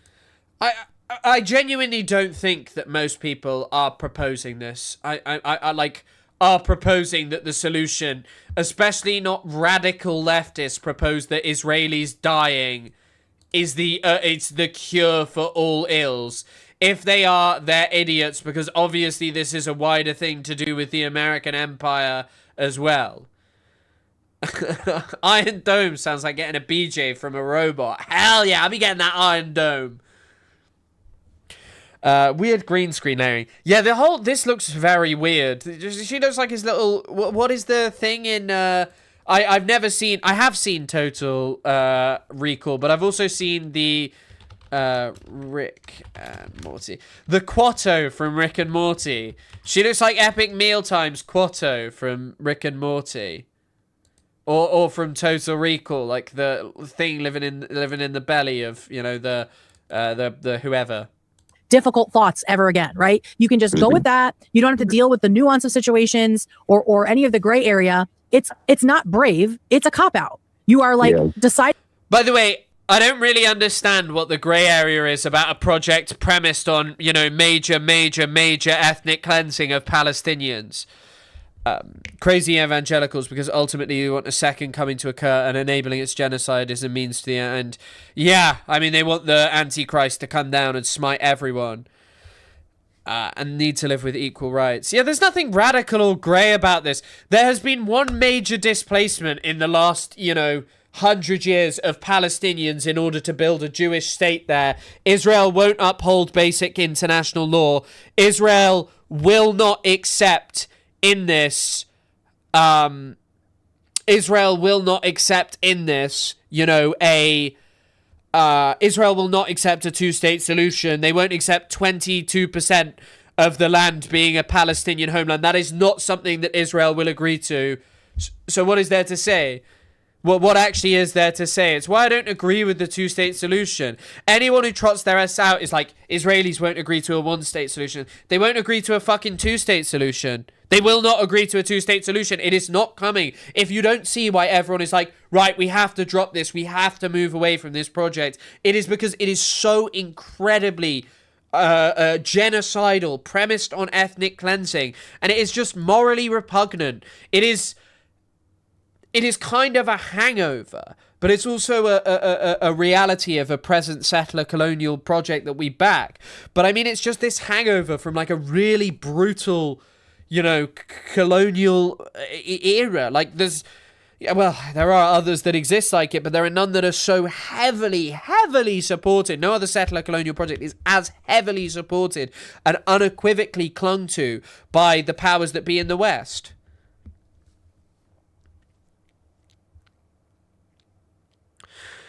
The two-state wasn't an option really ever. But the Palestinians wanted it.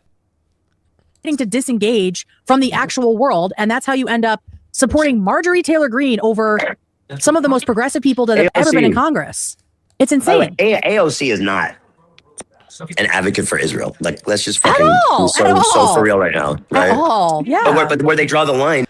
I think it's because they kept... The AOC point is largely to do with AOC just being like the continually working for the ceasefire nonsense, staying in the Biden administration. I think the hard thing for so many people is, these people may now say that there is a genocide, but it's kind of like, you were in power.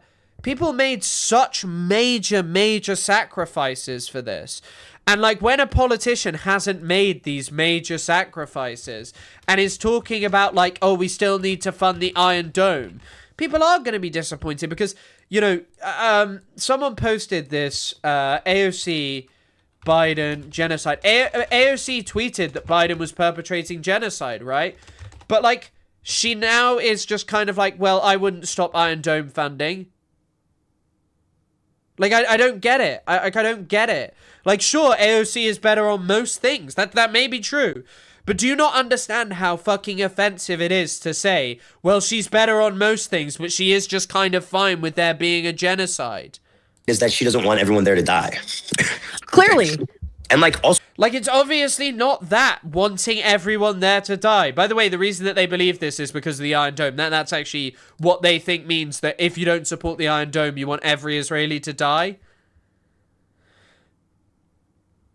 Has she moved to no defensive funding now?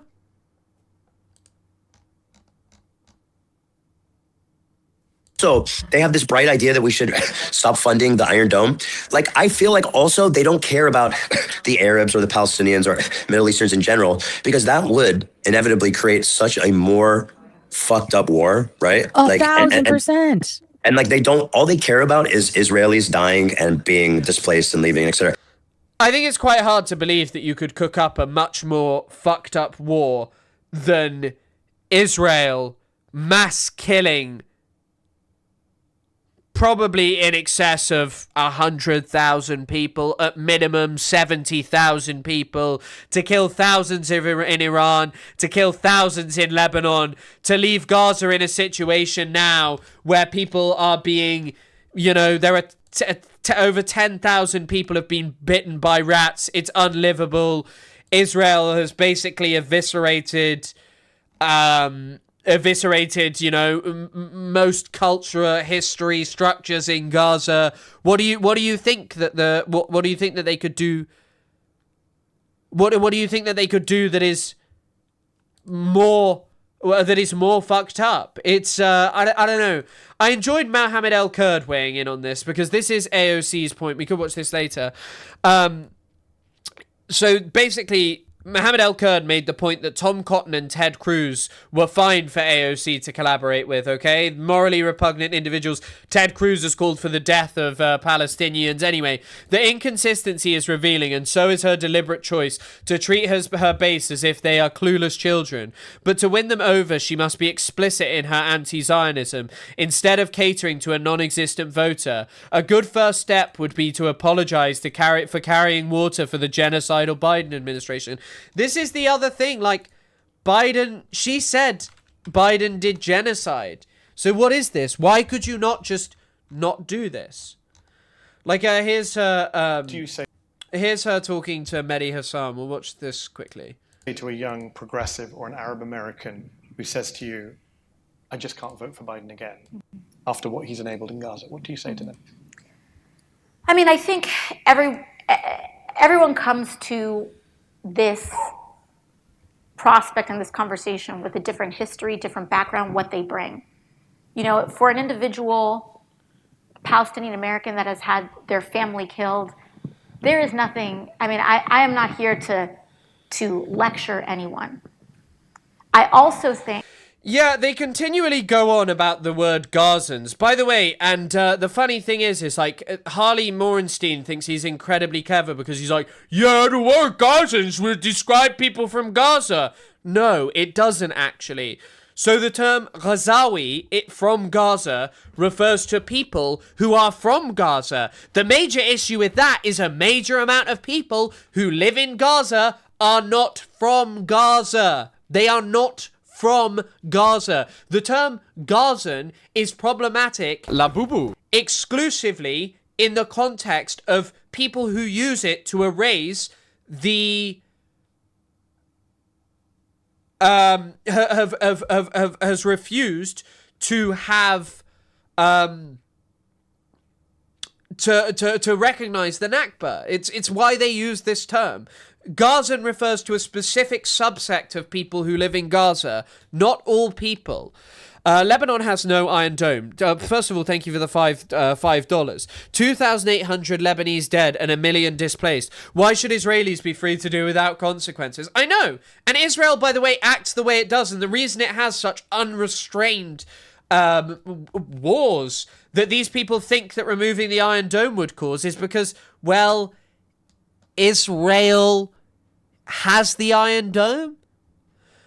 As of 2026, AOC has pledged to vote against all future military aid to Israel, including funding for defensive systems. That's great. That's great. I'm glad to hear.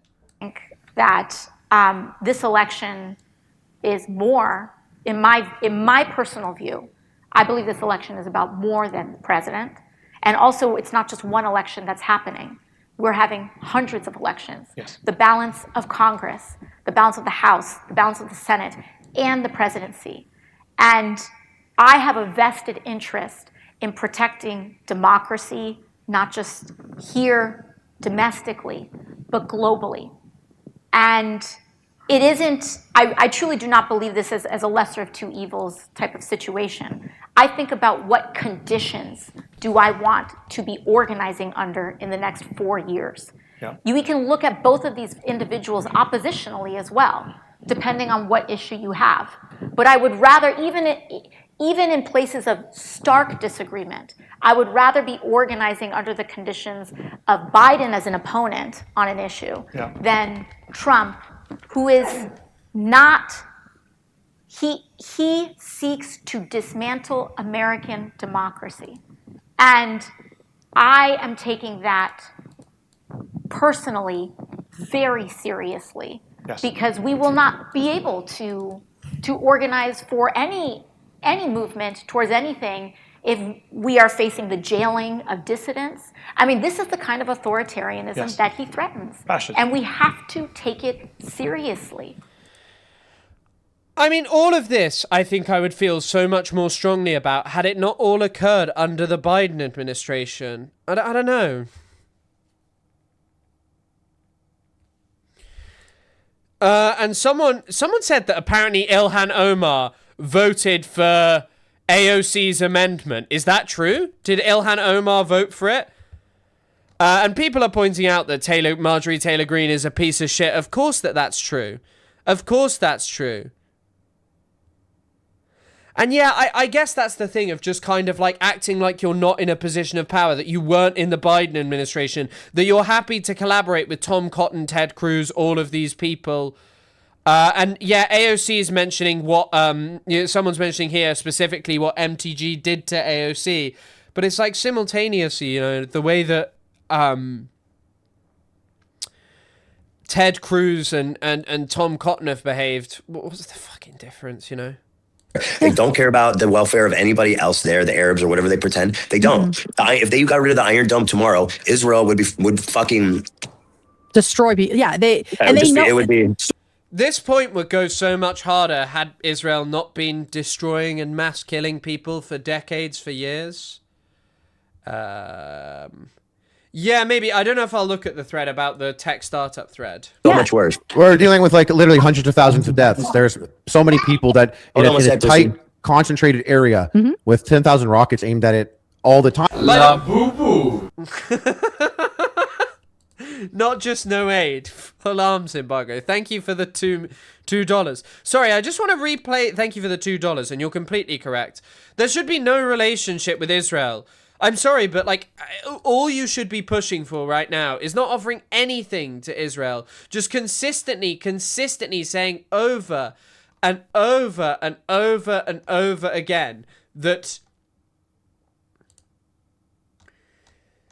Israel has no right to be considered as a normal state, because it is not a normal state. Also, I just wanted to pull this back a second. Did you see what this guy did? First of all, they said there'd be hundreds of thousands of deaths. Destroy people. Yeah, it would be so much worse. We're dealing with like literally hundreds of thousands of deaths. There are probably over 100,000 deaths already in Gaza. I love how every way in which Zionists talk about this is literally just by like dealing in fucking counterfactuals. Like, that's it. They just deal in counterfactuals of something that has not happened, of like, well, what if this happened to Israelis? You seem to base your politics around something that hasn't happened to Israelis, but rather you ignore what happens to Palestinians right now. So many people that in a tight, concentrated area with 10,000 rockets aimed at it all the time, and there's nothing to talk about because those rockets don't hit. They don't make it there. Right. They're shot down. Right. But the amount of death that those rockets bring is an insane amount. Where they're targeted. And you are 100% correct. If we free the slaves tomorrow, the slave masters would kill the slaves rather than let them go. I mean, I totally agree with you. But sorry, just pulling that there's back. nothing to talk about because those rockets don't hit. By the way, this guy is just one of the biggest. Imagine paying this guy. This guy is a Zionist. This guy is imagine after all of this stuff of being like, I'm pro-Palestine, I'm not a Zionist. This guy cares more about fictitious rockets hitting Israel that have, sorry, not fictitious, the rockets are real, but rockets that have not hit Israel than the real extermination of Palestinians. They don't make it there. Right. They're shot. And yes, his kid is yelling in the background, Daddy, Daddy. Don't worry, Daddy's busy doing some Zionist propaganda. Shot down. Right. But the amount of death that those rockets bring is an insane amount. Where they're targeted, where they mean to hit, and where they don't hit is crazy. But these people, I actually don't even. Maybe I'm making them out to be too evil. I say they want to kill everyone in Israel. I think they might even be dumber going one L for Israel at a time. No matter what it is, they want to have like everything is. It feels like hearing fans of sports teams argue. Oh, it's very much people that. get It's on their campism. side, Yeah. and no one wants to have a dialogue or a discussion. No, and I think people might be a bit sick and tired of fucking dialogue and discussion because of the mass extermination of Palestinians. I'm scared they'll continue the full-scale destruction of Gaza because of this ridiculous report released by Israel. I mean, I don't think it'll be that. I don't think it'll be that. I do think it is potentially what will happen. Lemon Mincat, thank you for the $2. What is Israel doing with the rockets? Man, I don't fucking know. I don't know. Can you not like talk like that when I'm being concerned about rockets that might hit Israel if we stop giving them weapons to do whatever they want? That is actually a disgusting statement. What you don't understand that you have done there is you have been anti-Semitic towards Harley Morenstein, one of the greatest podcasters out there. His co-host, Mrs. Bacon Lady, has taken the most L's imaginable on Twitter. Every time I say it every time. If you look at it, it doesn't make sense or it's super hypocritical. The only thing that could logically explain it is they hate those people. Yeah. They hate the people that live in Israel. It's fuck Israel, fuck America, and that's literally the beginning and end. Yeah. And that's why they all fucking turned on me and like scorched my. Who cares if they're fuck Israel in America? You think Israel's done genocide? What, should we be like, there's nuances to Nazi Germany and our concerns should lie with people who are, our positions and concerns should lie with the fictitious things of might happen to Germans? You put on the same level fictitious suffering that has not yet happened, that does not exist, as what's happening to Palestinians? Reputation online when October 7th happened, because I wouldn't just, and by the way, they do welcome Jews in their fold, right? Just so long as until they step on the line. exactly. If you want to stay here, I can show you what they've been saying about Sam Cedar. Are they? Ethan Klein has never, ever, ever welcomed a Palestinian on who thinks differently to him. In fact, the only person he's welcomed on is Ahmed Fouad Al-Khatib, who was literally with the Foundation for for the Defense of Democracies, like a few days ago. This is the organization he was on. It's a Washington, D.C. think tank. He was on their podcast, and it was literally founded as Emet, which is Hebrew for truth. And I don't have a hot water bottle. I don't use them often. They turning on Sam Cedar? Oh, girl, you know they are. And guess what? They have turned on Mehdi Hassan and Sam Cedar. And guess which one of the two is being called a Zionist over and over again? By the way, if you think that people turning on Mehdi Hassan is some new thing, you are a fucking idiot. It shows you have absolutely no regard. People have not liked Mehdi Hassan for quite a lot of time. Like, and people call Mehdi Hassan a Zionist, but listen to this. The one who called into my show and fucking shit and pissed and cried because I was perpetuating anti-Semitism. And how dare I accuse Hassan of being anti-Semitic by saying anyone that's ever had a fond feeling for Israel should not be qualified to be a dog catcher. Yep. Yeah. Including Sam's own father. He's being called a low-class Zionist, a Zionist Democrat, a liberal Zionist. He's a fucking dirty Zionist, and I always knew it. Fuck Sam Cedar. So, yeah, I mean... People are entitled to their opinion, you know. People are entitled to their opinion. And Welcome to the Burger Reich. And I know Mehdi Hassan was fired. I can't really... You know what? I don't keep up with every single thing. I don't remember why people really strongly have a strong disdain, but this is not some new thing. There are a lot of people who have called people out like Mehdi Hassan for a long time. I don't remember every single thing he's done. I'm not someone who strongly hates Mehdi Hassan. I don't keep up with every reason to hate him. I'm just not that fond of him. I mean, you know, he's perpetuated some things that are just straight up wrong, but yeah. And yeah, I mean, a lot of people are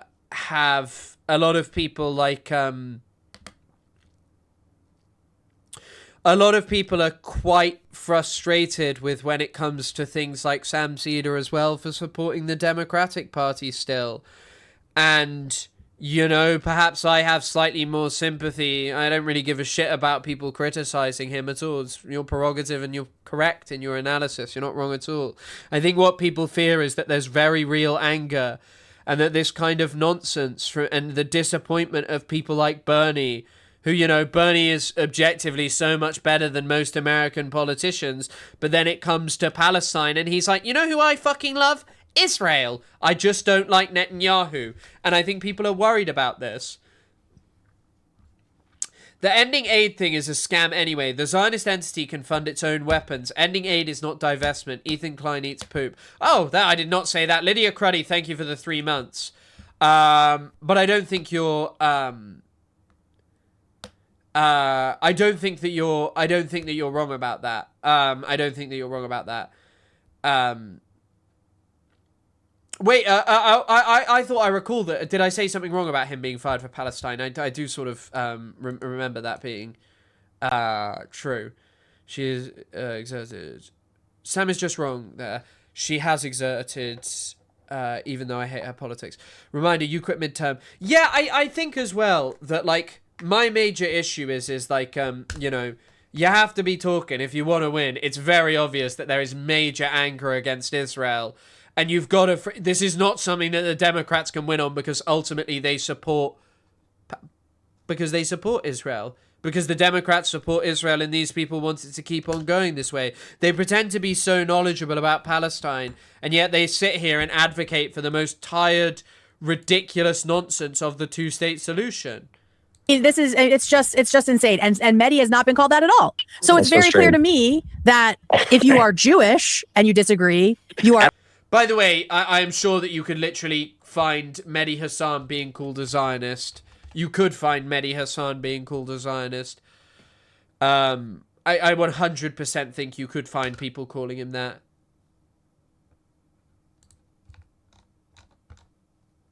Instantly, at all. Even a fraction of it, the disagreement here is Marjorie Taylor Greene is a bad person. Like, here's Suleiman Ahmed, a big account on the 8th of April, saying Mehdi Hassan, the Zionist fraud who lied about October the 7th, is again lying.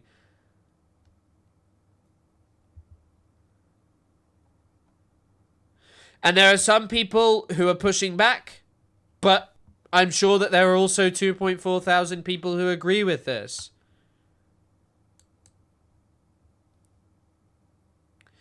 Oh, he posted this clip. And it's basically a point which in part there's truth to, you know. Piers Morgan can be more critical of a government than than someone like Morandi can be in Iran. That's objectively true, right? That is true. However, of course, in British society, there's a reason that any little right-wing creep with any form of a platform is on every fucking television show, that every libbed out influencer, that every fucking liberal guy on Palestine who has nowhere near the motion that many of the people like myself had on TikTok, especially close to October the 7th, were just thrown on every media outlet to talk about Palestine, that all of these right-wing outlets regularly welcome on people who do not hold the same opinions of Palestine as I do. There is very subtle censorship over this stuff. Like, you know... there's obviously censorship that goes on, definitely.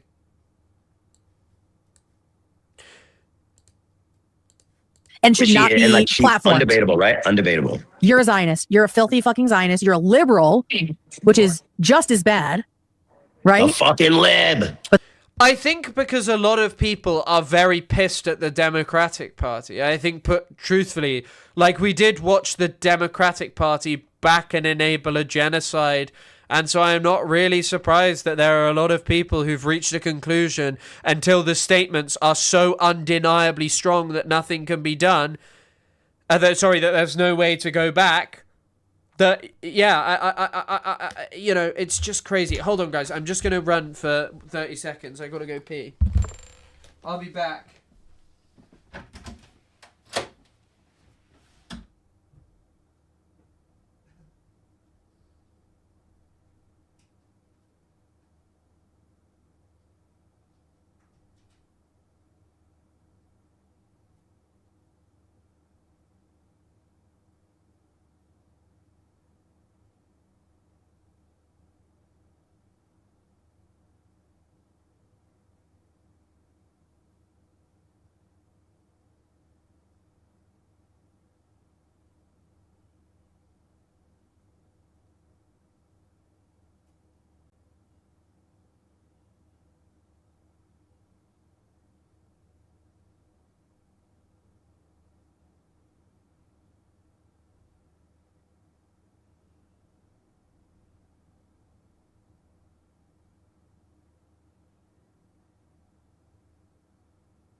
Oh, thank you for the 100 ARS. I have returned. Some people are using it. Hassan is called a Zionist for defending Mamdani, who is also called a Zionist, and they are all people who are falling into woke one ideological purity. I don't think it is the same as woke one ideological purity. I think this time people are like, hey, for too long America has continually backed genocide and they want to see real serious change and they want the party to move very left. And until it does that, a lot of people aren't going to back it. And that's the major issue. Like, yeah. There are 400 fakers. Thank you for the 100 ARS.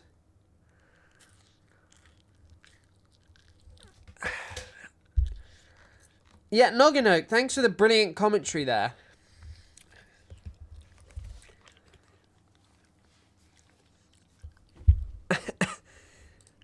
That's only happening to the Jewish guy that's speaking out right now. Yeah. Fucking, it's so transparent. It's so frustrating. Do you think Ethan Klein was like, hey guys, I had a bad weekend. Can you do a video about how I'm suffering with an anti-Semitic bullying incident? My God. I also think that, there are people who are better equipped than Mehdi Hassan to appear to talk about Palestine, maybe. I don't know, but I guess they're doing other things. I think, like, El Kurd is better. I think he probably should be talking about Palestine more, but he's generally not welcomed on anything, is he? Well, and the thing, too, about, like, even if a Jewish person is part of their movement and is towing the line perfectly, it's still like, Thin ice. This guy has some Zionists in his family. I wonder what he really thinks if he's being totally honest with us. Like, by the way, I am about 99% sure that every Jewish person who goes to a Palestine protest, or nearly every person, has Zionists in their family. Welcome to the Burger Reich. Who has Zionists in their family, because there are a huge amount of Jewish people who are Zionists. I don't care. I think that there are many people who are anti-Zionists who have Zionists in their family. This is all made up nonsense. Also, Con56454, you have become the second possessor of the golden Kunzbubu, which I am incredibly appreciative of. I could never be publicly self-owned, paid enough to be publicly self-owned regularly in the fashion that GWAM, but Godspeed Queen, get that bag. Defending Ethan Klein is just a humiliation kink, I guess. I wonder, can we really trust this Jewish guy? Even though he says he agrees with everything, there's a chance he's not being totally honest. And honestly, I just don't know. I don't know if we want someone like that in our group. Well, that was like what Cruel World Happy Mind was saying, right? That she went to this Jewish wedding. The rabbi himself was like very pro Free Palestine, and she still didn't trust it that he was. She was scared or something. What did she say? Yeah, she was scared, and she was like, "What if he's lying about that?" It's so classic. Tie me up and drink my blood. But it's literally actually classic Jew hate is be careful around Jews. Yes.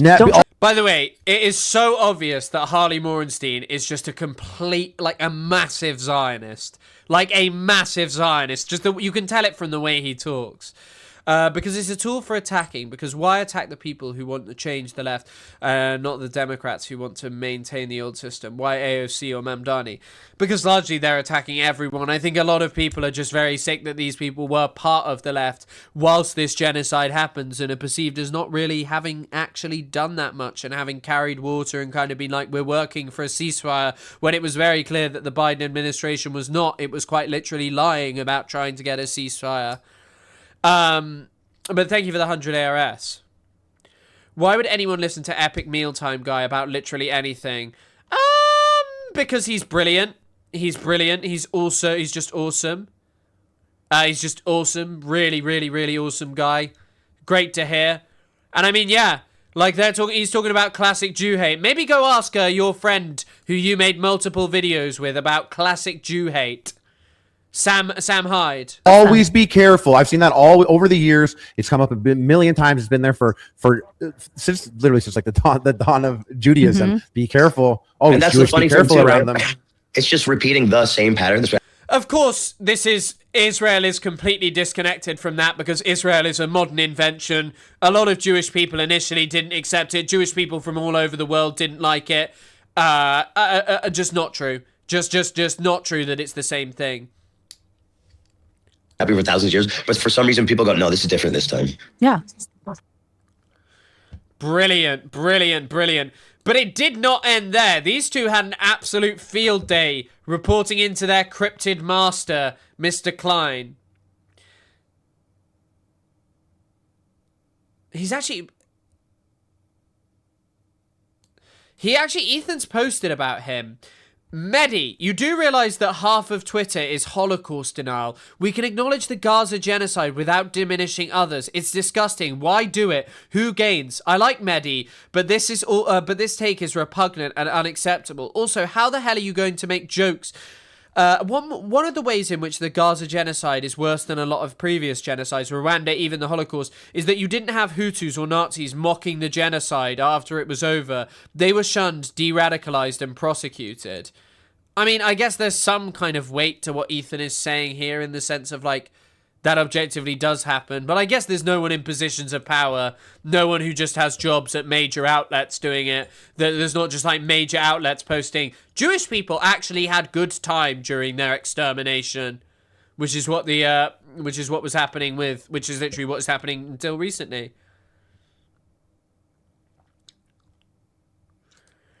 I mean, I saw Mehdi Hassan's engagement with,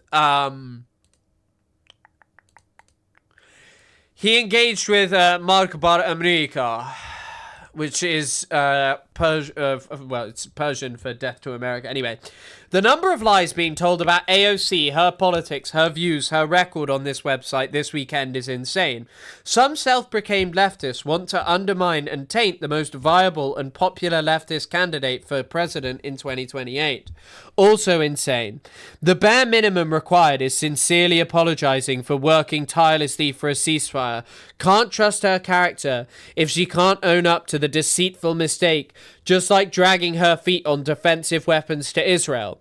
It makes her seem like an ego-driven opportunist. Why is AOC being asked to apologize for a single remark at the DNC, while MTG doesn't have to apologize for a long-standing history of anti-Muslim, pro-Israel voting and statements? I mean, first of all, no one is expecting you to vote for AOC. No one is expecting you to think, for Marjorie Taylor Greene, and to tell you that Marjorie Taylor Greene should be the head of the progressive politics, that they should be the head of the, that they should be the head of the left-wing party. In fact, most people would tell you, fuck her, she is crazy and has repugnant beliefs. But I think the point is what she put through, and people are like, hey, why wouldn't you back it? Am I supposed to be supporting MTG or something? You're putting words in people's mouths. Most are just pointing out that MTG is no different as a political opportunist, which makes it worse that she can better articulate empathy even if it's fake. AOC is not meeting the moment. You're seeing it. So this person says, most are not pointing out MTG as a political opportunist. They're saying we should embrace her.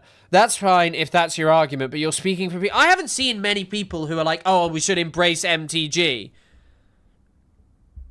There was a synagogue in Iran targeted by Israel. Yeah, there was a synagogue in Iran targeted by Israel. Somewhat unintentionally, apparently, but, it's Israel. Yeah, he doesn't like anyone. He has no friends anymore, so...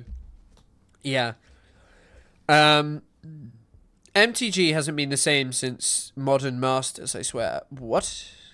Imagine... shut up. I just realized what you're talking about. Magic the Gathering. Yeah. Magic the Gathering versus AOC. You're seeing a dozen people on here saying we should embrace her, while everyone else is making similar points to mine. It's about pointing out how deficient people like AOC are in comparison to evil people. Like, there are literally some conservative MPs who've done better than some allegedly progressive Labour MPs on Palestine. I can't remember the name of the one guy who stands up, and says... Yeah, who stands up and says, stands up and says, who basically stands up, I forgot what I was saying. So here's his beef with Mehdi Hassan here. Mehdi Hassan fervently promoted October the 7th rape atrocity propaganda and has never retracted. That's all you need to know. His priority is always to ingratiate himself and suck up to people in power. I couldn't care less about American politicians and their parties, but I appreciate anyone who speaks out against the Congress-funded Holocaust in Gaza, and no rep is doing it louder right now than MTG. It's unexpected and welcome. No one is stopping the others from outdoing her. Including... I mean, that is a good point.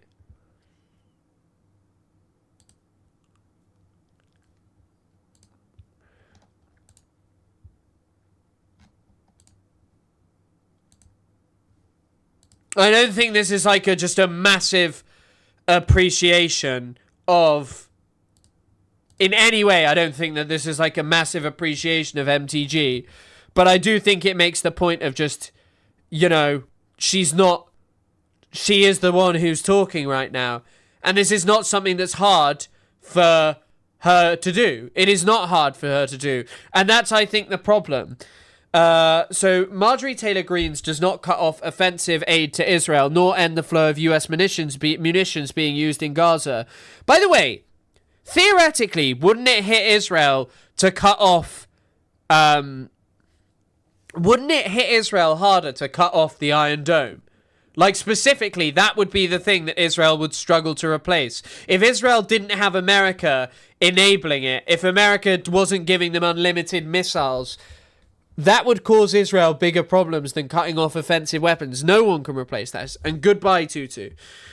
But yeah, flow of... What it does do is cut off defensive Iron Dome capacities while allowing the actual bombs. I have long stated that I do not believe that adding to the death count of innocent victims to this war is constructive to its end. That is a simple and clear difference of opinion that has long been established. I remain focused on cutting the flow of US munitions that are being used to perpetuate the genocide in Gaza. Well, undeniably, the Iron Dome is a big part of perpetuating the mass killing in Gaza. It categorically is.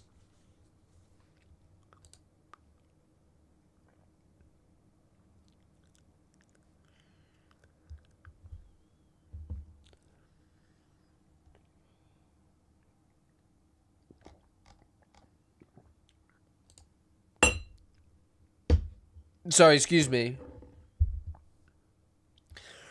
And then they're just beefing over whether Mehdi Hassan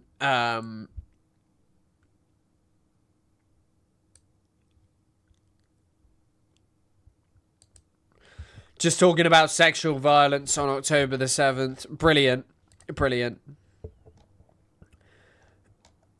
I mean, the Iron Dome is literally just... It enables Israel to do way more aggressive actions. If Israel didn't have the Iron Dome, it would actually have to... Especially now, Israel would have to consider what it was doing.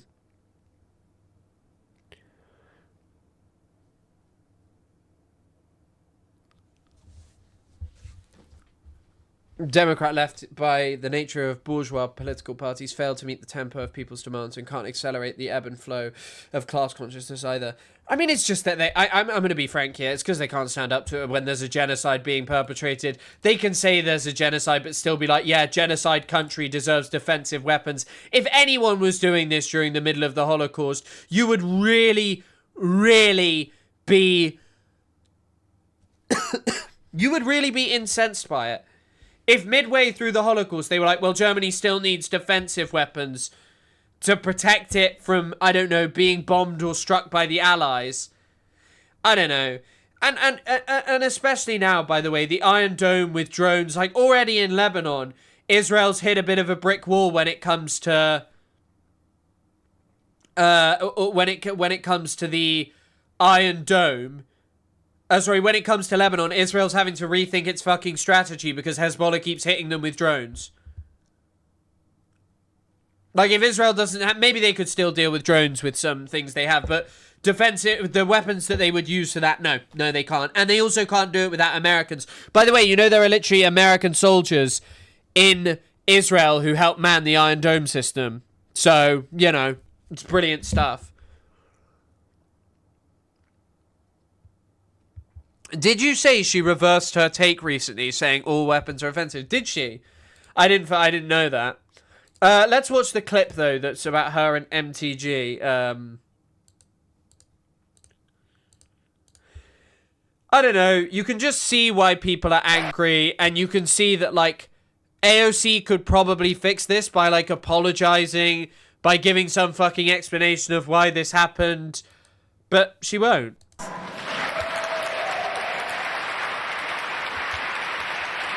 know? And... Well, I mean, yeah, a lot of the planes killed German civilians during the Second World War. That increased the death toll. Should we have just been giving them weaponry? And I care about results. I care about results. Now, there are certain places where, certain areas where I don't think that we should ignore some folks' record on some of these issues, right? So where we trust intent, where we trust where those outcomes are going. I personally do not trust someone like Marjorie Taylor Greene, a proven bigot and anti-Semite, on the issues of what is good for Gazans and Israelis. I don't think that it benefits our movement in that instance to align the left with white nationalists. I don't think it serves us. And so I think it's about looking at... But you are part of a party... Like, I think that this is the aggravating stuff, okay?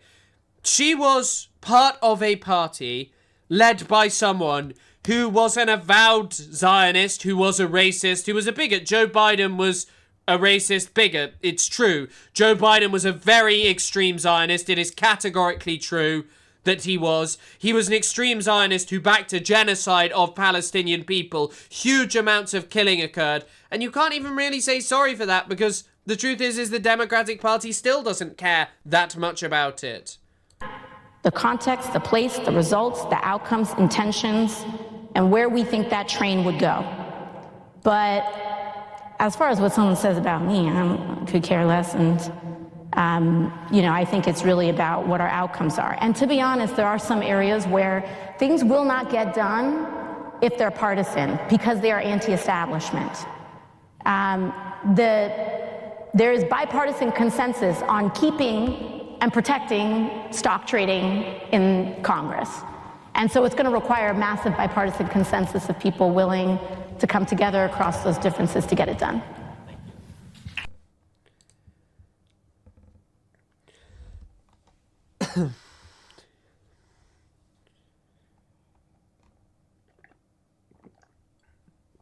Yeah, like, so the thing that AOC actually recently said, sorry, I should have... AOC said, I remember it now. AOC said Israel can pay for the Iron Dome. She said Israel can pay for the Iron Dome. That they should have aid cut, but they can pay for the Iron Dome. What's the fucking difference, man? What's the difference? What is the difference?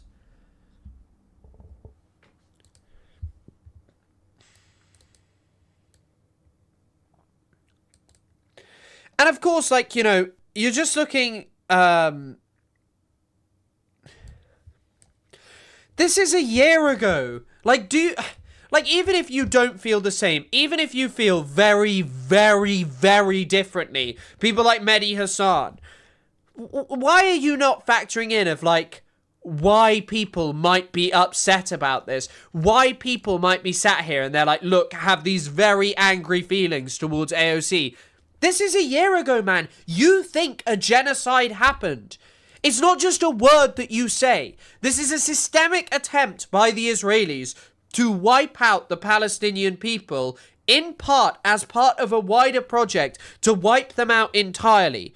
Settler colonialism is repugnant. It sits apart from colonialism. They'll all use these fucking words. They love using these words, but they don't know what they fucking mean. They don't care about what they mean. They use these fucking words like settler colonialism, and they say shit like, oh, well, you know, Israel's doing settler colonialism, but they don't appreciate that that means that it's a project seeking to eliminate people. They don't, because they don't give a shit. It's all just about making videos for the internet. Like, it just is. I'm sorry.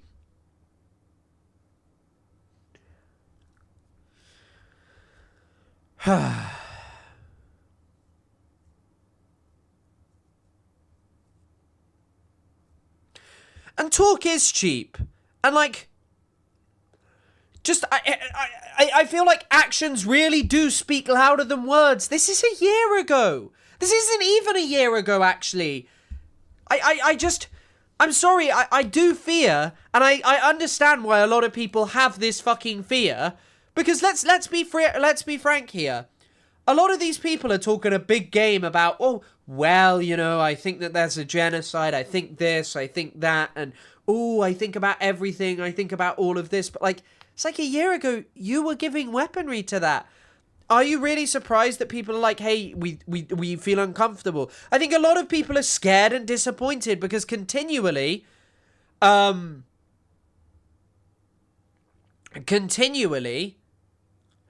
by the way, I just want to reiterate something more, but I don't like Marjorie Taylor Greene. I do think Marjorie Taylor Greene is like a racist, repugnant individual. I think I probably wouldn't ever write something as like, you know, being like, oh, I think that I like what she's up to, that wasn't always premised on the notion of, I really just fucking hate, I really hate Marjorie Taylor Greene. But, like, what I'm talking about here is why people feel this way and why these kind of things are pervading. It's not some kind of broken thinking amongst leftists. It's a real distrust of what the Democratic Party is, and that's the kind of thing that I don't like the way people are talking about. It's a real distrust over the way that Israel is, you know, the way that Israel is behaving. That the Democratic Party is, that Israel is behaving, and the way in which the Democratic Party maintains a relationship with it.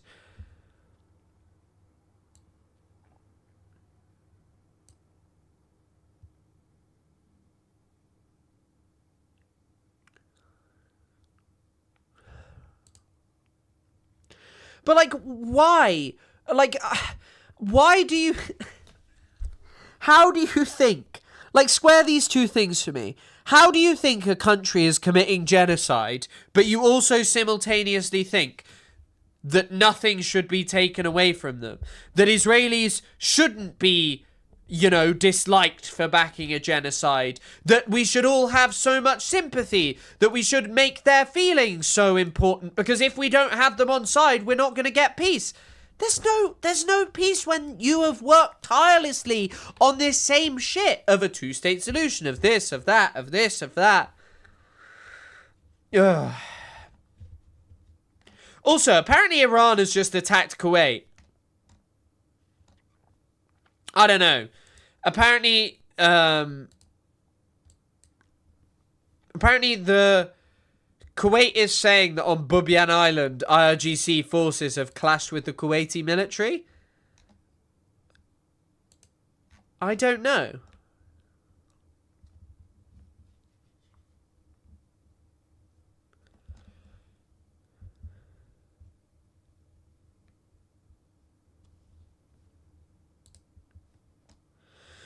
It's clear people don't understand a three-party inevitable divide between Democrats is getting wider and wider. More DSA members within the Dems equals less controlled opposition equals break uniparty.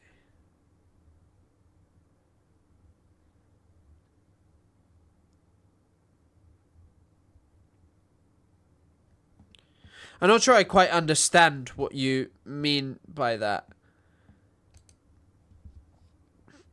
As in what, that the three-party is inevitable? I'm not sure quite fully what you mean. Like,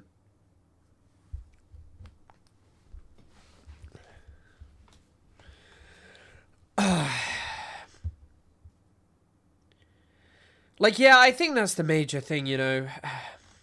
No, I can't watch the Netanyahu 60 Minutes interview. Unfortunately. The reason I can't look at the 60 Minutes interview is because, unfortunately, the 60 Minutes interview is copyrighted, and I stream on YouTube, and YouTube will demonetize me, and some of my revenue comes from ad revenue. prison 9 months ago in Israel.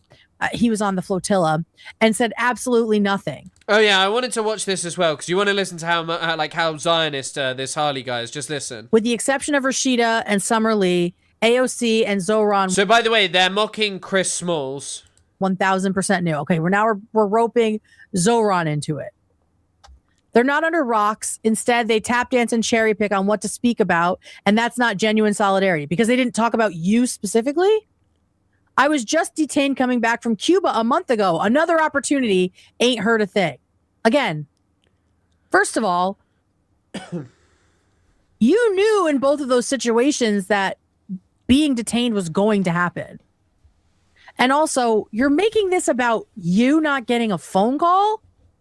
That's why you're supporting Marjorie Taylor Greene? I think the point is Chris Smalls is a very popular organizer that you would think someone who's been subjected to being arrested in Israel, arrested and detained when coming back from Cuba, that like a leftist with power would want to support. It's fucking insane. Can I get some respect for the thing I did for respect for myself, please? Yeah, it's like so. Can I get a little weird. attention for the thing that I did for attention? It's so weird. And again, mind you, this is the guy that says, get rid of the Iron Dome, essentially, kill all the Israelis. This is actually, like, they have just employed 2 people. It would be hard to cook up a crop of people worse than the actual H3 podcast, but they've now summoned 2 people who are even fucking worse than Ethan. That Chris Smalls wants to kill Israelis and that he only went to Gaza because of a self-interest.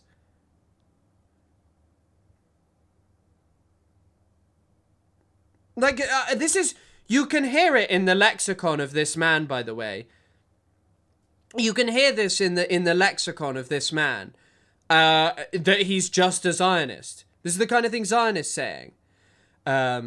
This is about something that didn't happen today, I think. Kuwait is accusing Iran of trying to do a landing with soldiers on an island. Yeah, it's Bubia Island. Apparently it's where the US would have launched attacks from.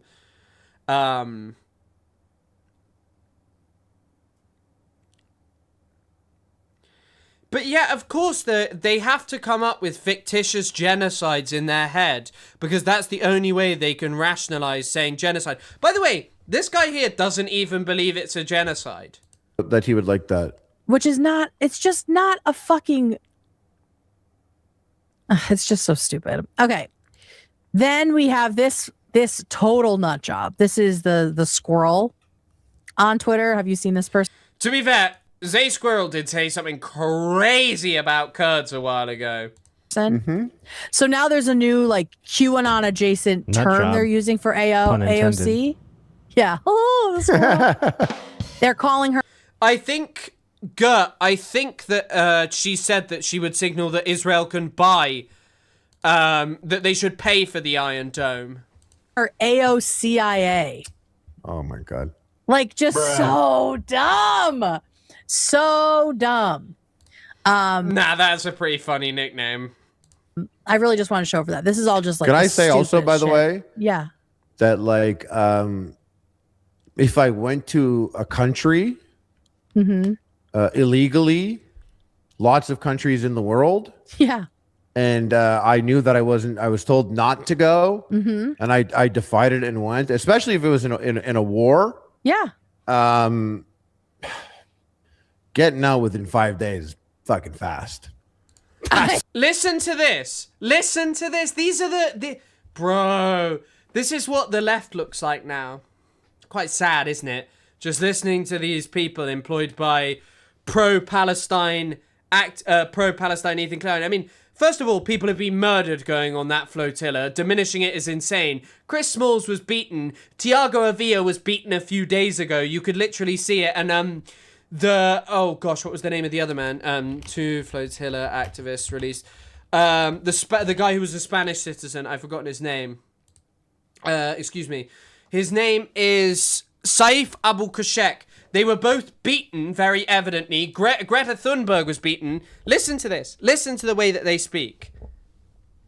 Fast, pal. I know. That's very fast. Exactly. You're like, honestly, if I'm sure a lot of people, if they knew that you would just be detained for 5 days, they would have loved to come for that clout grab for sure. Israel literally tortures, brutalizes, and mass abuses people. Mass abuses people in its prison system.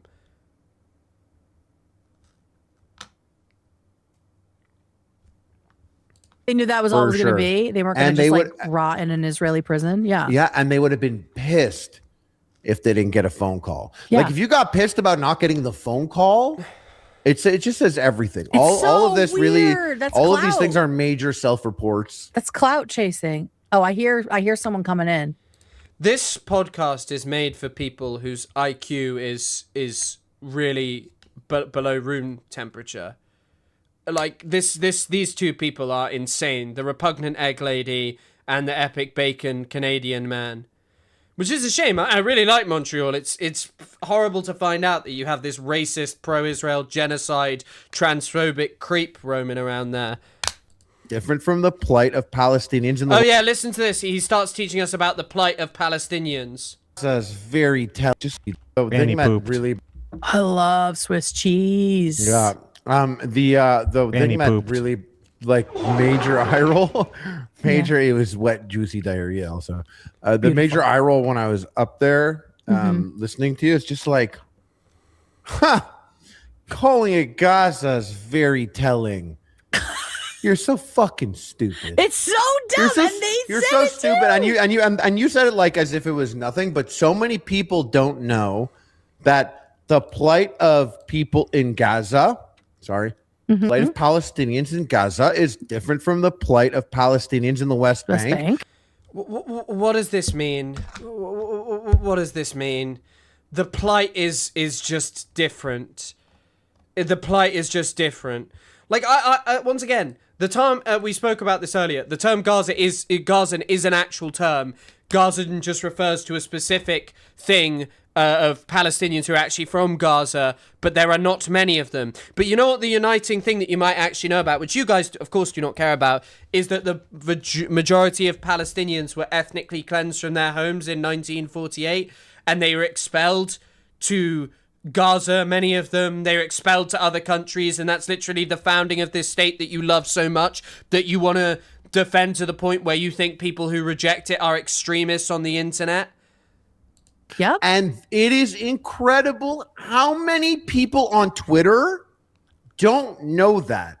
And it's insane. By the way, this guy is so obviously, like, I don't know how you can hear it in the lexicon of how he's, well, it's so obvious within, the lexicon of how he speaks that this guy is obsessed with consuming Zionist propaganda.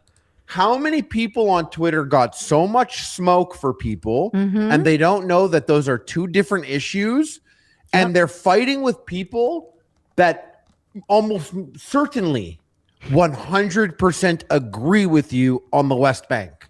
Yes. So we're specifically talking about this, and obviously there's more issues, but when 100% agree with you on the West Bank.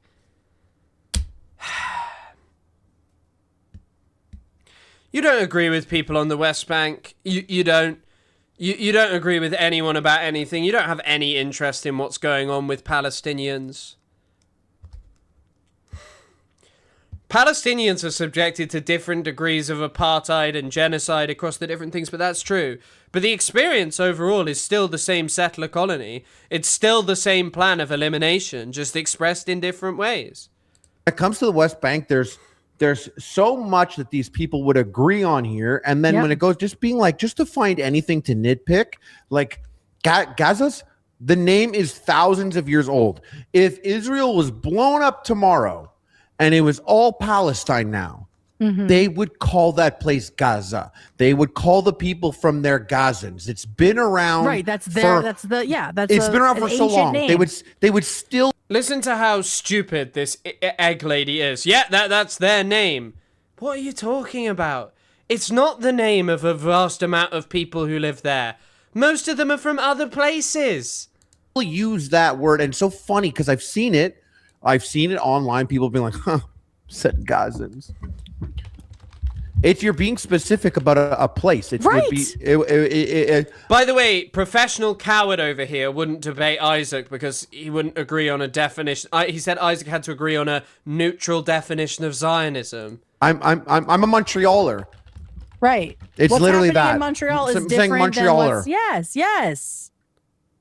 But like yeah, anyways, American, it's like saying Americans versus Californians, Texans. right? Or Texans. That person's a fucking idiot. They don't know shit, and they're on Twitter making noise. And a lot of this stuff, the reason why I get bothered by it is because I spent a lot of time and social capital existing and going out there. And, I do like, I'm primarily, I like to be funny and have a good time. And there's been so many issues that have come up that I've beefed people on over the years. I've been around shady characters because I'm open to discussions and I try and have.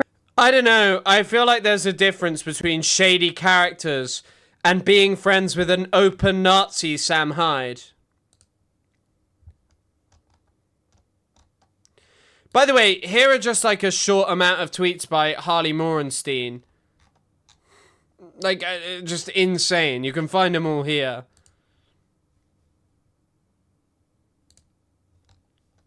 Just insane. Nazi Germany committed a genocide because the goal was the systemic extermination of people. Nazis wanted a world without Jews, full elimination. Israel seeks to eliminate Hamas, but allows for Palestinian autonomy and engages in ceasefire negotiations.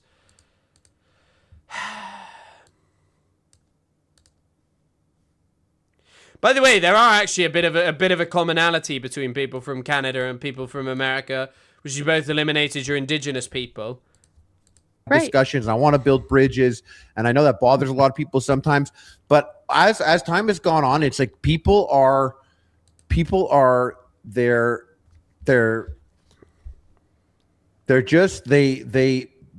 only beef. It's only smoke. People only have smoke. Mm-hmm.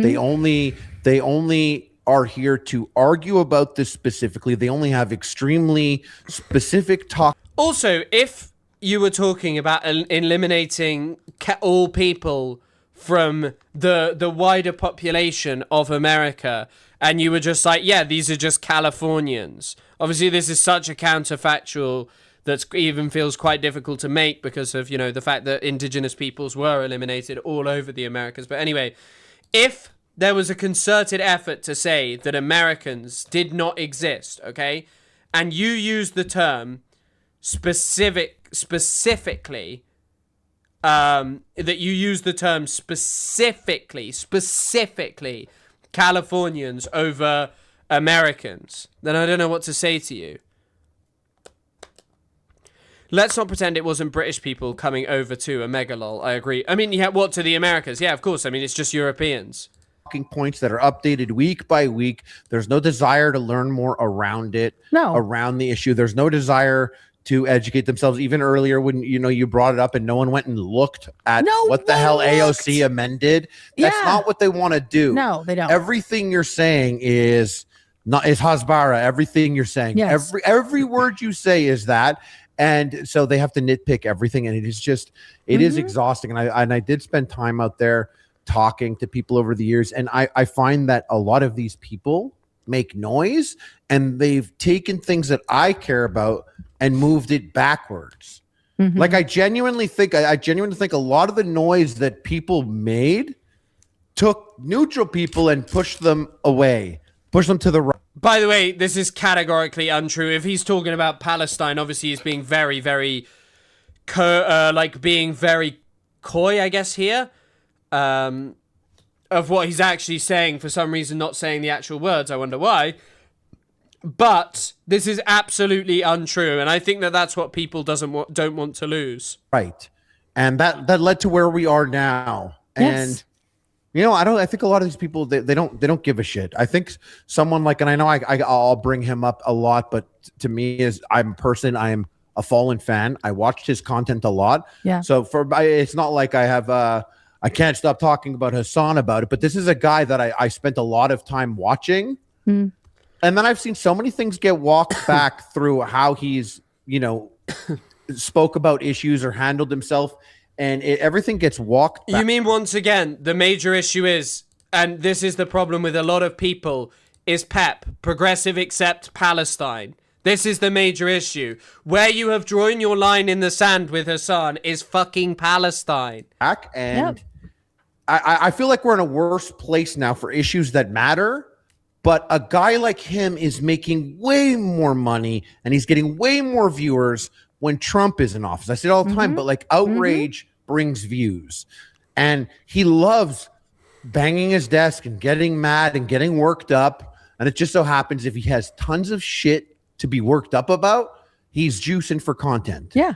And a lot of people on Twitter, this is how they move. They make noise out there because they want their views. Look, everyone's got the check marks. Okay, I'm skipping more of this slop until 2:49. I just want to show you the final clip that's worth watching in here. I didn't watch all of this. I skipped through. Yeah, we're gonna retire that guy's jersey. Yeah, fuck you, brother. And if he's not gonna put the effort in nutting on his OnlyFans, we're not gonna sit here and put the effort in talking about him. That's so true, Harley. We need to put in as much effort as he does at nutting in his own belly button. You know? Literally, bro. Literally.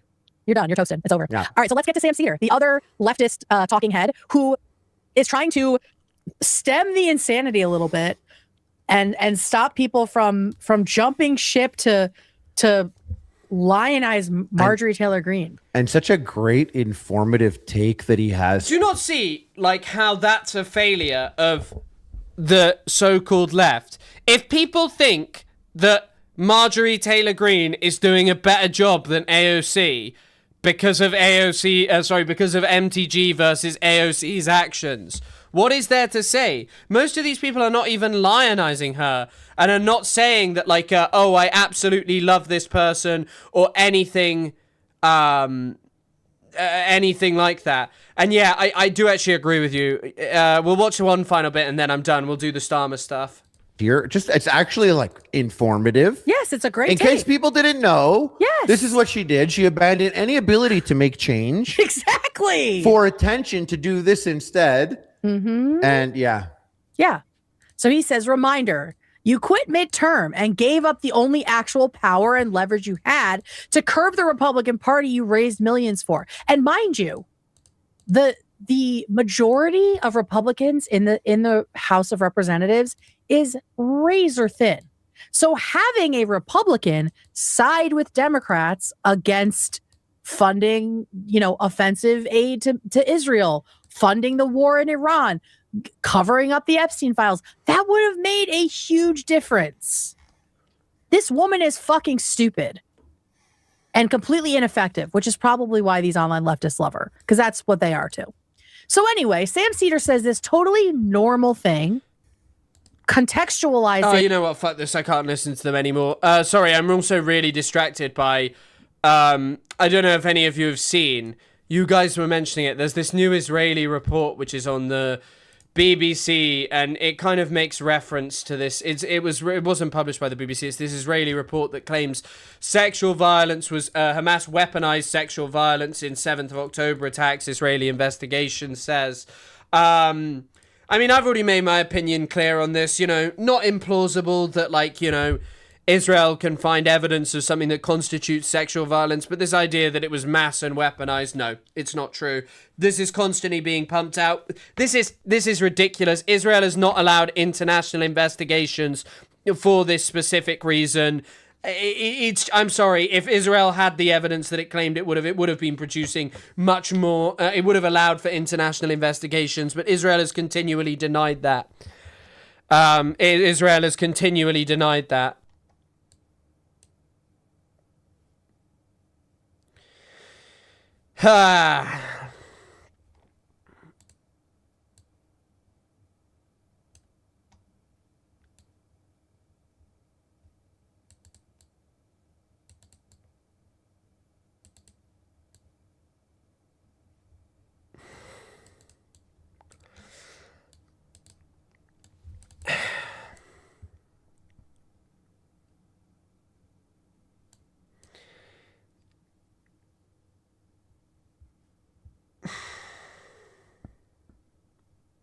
I did see the USC are giving people's bodies to the Israeli military. That is crazy. I mean, there are witness testimonies of sexual assaults, on sexual violence on October the 7th. That's basically, I don't think Pramila Patten spoke to anyone. It said that, that there were witnesses that came and spoke to her. Israel denied an international investigation, you know.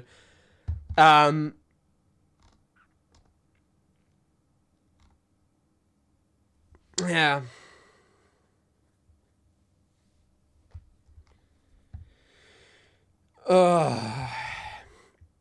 I don't know. I think Israel has denying the international investigation is the absolutely most insane part.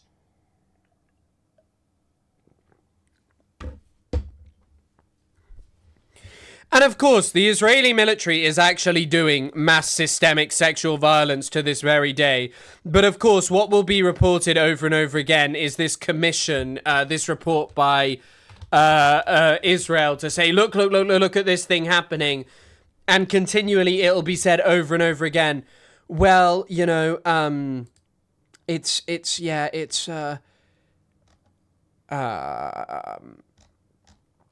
something that will be pumped out, but you won't see many outlets talking about the New York Times story. I mean, here are some people saying that Natalie Lisbona, I mean, this is one photo of her with Netanyahu.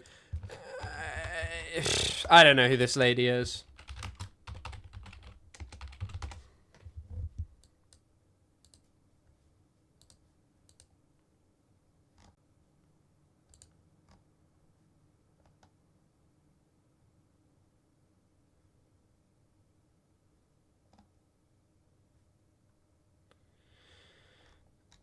Oh.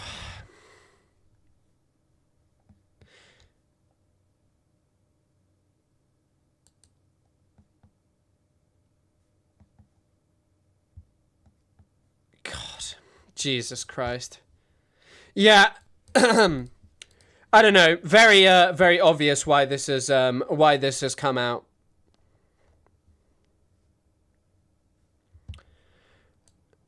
And I know there has been this obsession with sexual violence and continually trying to say, oh, sexual violence has happened because it is about establishing Palestinians as backward savages who do things that the wonderful Israelis don't. And no doubt this will be justified to support mass extermination. But it'll just be the same rehash stuff as well.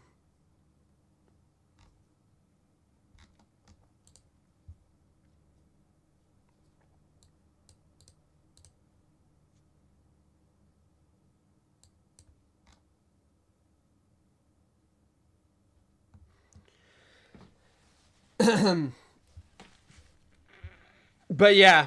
Anyway, let's mass isn't specific, and also without investigation. I just don't know why Israel has not allowed an international investigation, and has continually, in fact, refused the UN to get involved. The notion that it's because the UN is anti-Semitic is frankly insane. I mean, like most people, anyone who experienced a massacre, right, would want it investigated by the UN so things could be said like, right, you can have an independent investigation. Israel never would allow that. It's like in Sabra and Shatila, no doubt they would have wanted that, but it wasn't allowed by the Lebanese government.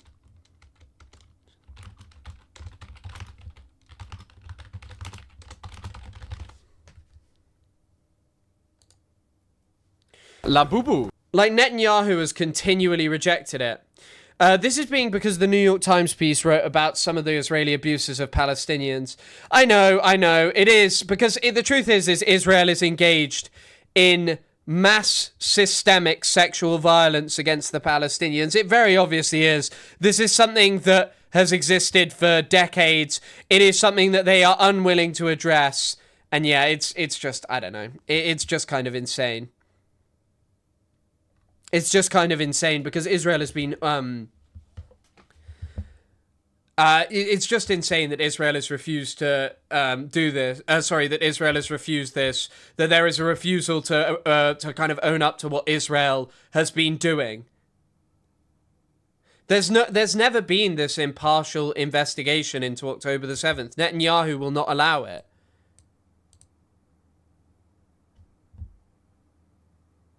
And thank you for the $5, yeah, Hoodoo. Thanks for supporting the stream. There's a reason they won't cover the pro, right? But yeah, I mean, I don't know. I haven't read this report, but... And I know, claiming the New York Times is anti-Semitic is genuinely just this insanity. There's just absolute insanity.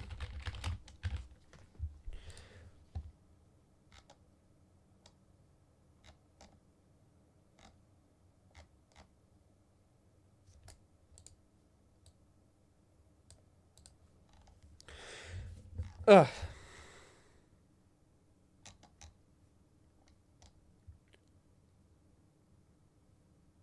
The report cites Sheryl Sandberg. Not surprising. Not surprising at all. I don't know. It's just like this whole thing, this whole cycle is just so tiring at this point. Israel has so clearly committed mass sexual violence against the Palestinians. It is completely disregarded. It is not used as this part that is indicative of Israel having no legitimacy, no ability, no right to exist or to be justified as an organization. It doesn't matter. That's the hard truth. Israel could do this over and over again. They could fire flares in the air whilst the phalangists did it in Sabra and Shatila en masse, with, you know, journalists who went there, even though there's no independent investigation. That's not because they denied it, unlike Israel. That's because the Lebanese government didn't allow it. The Lebanese government allowed her baker to be elected. Or there just never was an investigation of Sabra and Shatila. You can read the stuff that was done at Sabra and Shatila. You can read the independent journalists who went in, who inspected the scene. It's insane.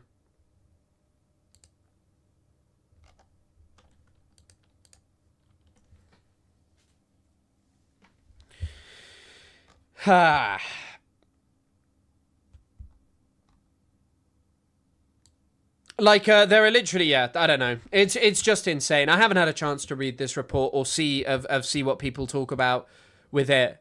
But it will be used, of course, by pro-Israel propagandists to say over and over again, well, Israel has this right to do this and it has this right to do that. Should have allowed an independent international investigation. But of course it didn't bother. It didn't want to do that.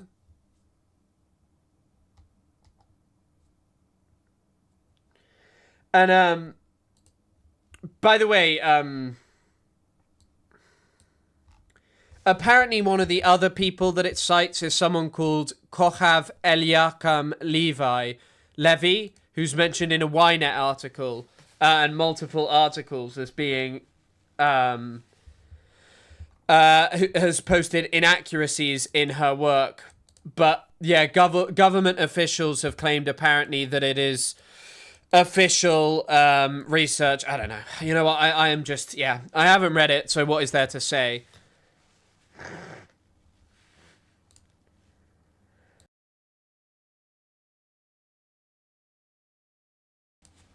Israel fucking re-elected the guy who literally enjoyed Sabra and Shatila. In fact, they didn't just re-elect him. They made him their prime minister.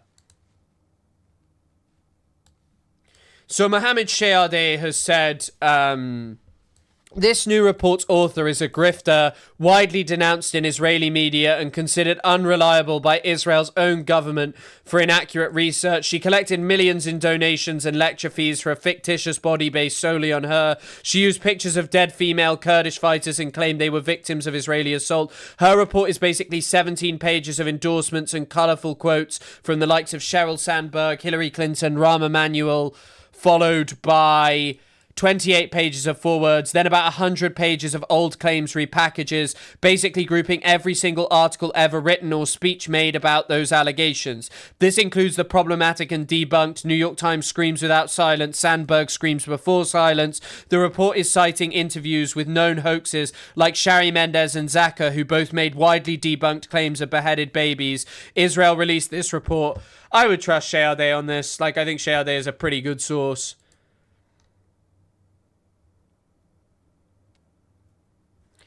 And, like, you know what? The idea that sexual violence took place, it happens. That sexual violence happens in conflict. the proof that the thing that Israel has never ever been able to prove is the notion that there was mass systemic sexual violence. But what has been and what can be proven is that Israel engages in mass systemic sexual violence against Palestinians. I know, Joe Biden said he saw the photos. He didn't say he saw 40 beheaded babies. He said he saw photos of it.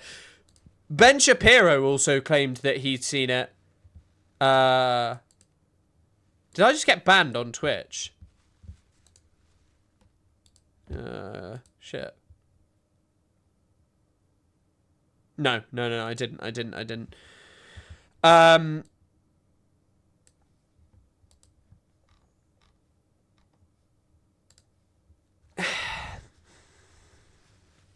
There's also a huge amount of people who were not affiliated with Hamas who broke in. And there aren't any credible evidence examples. I mean, one might cite things like, the huge amount of people who weren't Hamas fighters, the mishandling of like Zaka and stuff. And yeah, it's just insane. It's just insane. I have not been banned. That's good. It just said I had 0 followers on Twitch, so I was like, ooh, a bit of an interesting one.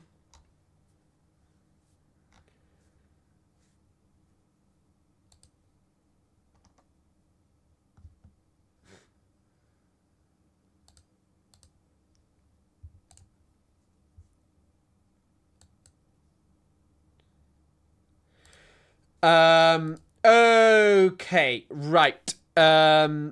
Let's quickly find out a bit about Keir Starmer, because Keir Starmer looks like he's going to lose his government. We did talk about this earlier, but we can watch a little bit more and do a little bit more. We'll do that now.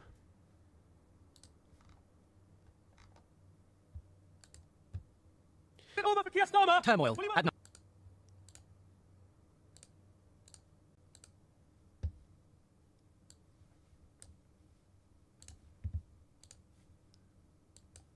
Over for Keir Starmer. Turmoil at number 10. Should the Prime Minister resign, Mr. Healy? With Labour MPs in open revolt, would the Prime Minister's cabinet stand by their leader? Do you want the case to number 10, Mr. Streeting? Would Sir Keir... Actually, you know what I'm going to say? The other annoying thing, and the kind of thing that you have to do with all of these reports, is kind of just wait to see. Like, this is released, whilst I'm... Well, it was released earlier, right? I don't remember. I didn't have a chance to read it. However, anyway, the whole thing is you're waiting for like analysis of it to come out to know exactly what's happened, and it will just be rehashed claims. I know it will. It will be rehashed claims. All of this situation could have been resolved by an independent UN investigation. Israel didn't want that because they claim the UN is anti-Semitic, most likely because the UN would not at all, would not confirm what Israel had wanted. The UN may be able to confirm that there are incidents of it occurring, but mass systemic sexual violence is something that they will not confirm. Starmer fight or fold for Labour, for the country, a massive moment. And as the cabinet gathered, came word of defiance from inside. And our chief political correspondent wants to bring us some breaking news. Henry. I have some words that the Prime Minister said at this cabinet meeting, which is unfolding right now. This is how he began the meeting. As I said yesterday, I take responsibility for these election results, and I take responsibility for delivering the change we promised. The Prime Minister told the meeting he was staying put. The Labour Party has a process for challenging a leader, and that has not been triggered, he said. The country expects... Yeah, what was even in his speech yesterday? It was like about renationalising British Steel, as in the company. Someone wanted me to point that out.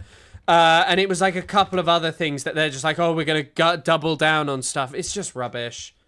Us to get on with governing. That is what I am doing and what we must do as a cabinet. Should the Prime Minister resign? As ministers left, loyalty for the leader. From this one. We've had a very purposeful cabinet meeting talking about the big issues facing our economy and society. Nothing has been triggered. And this one. Let me just say this. There is a process to challenge the leader. No one has made that challenge.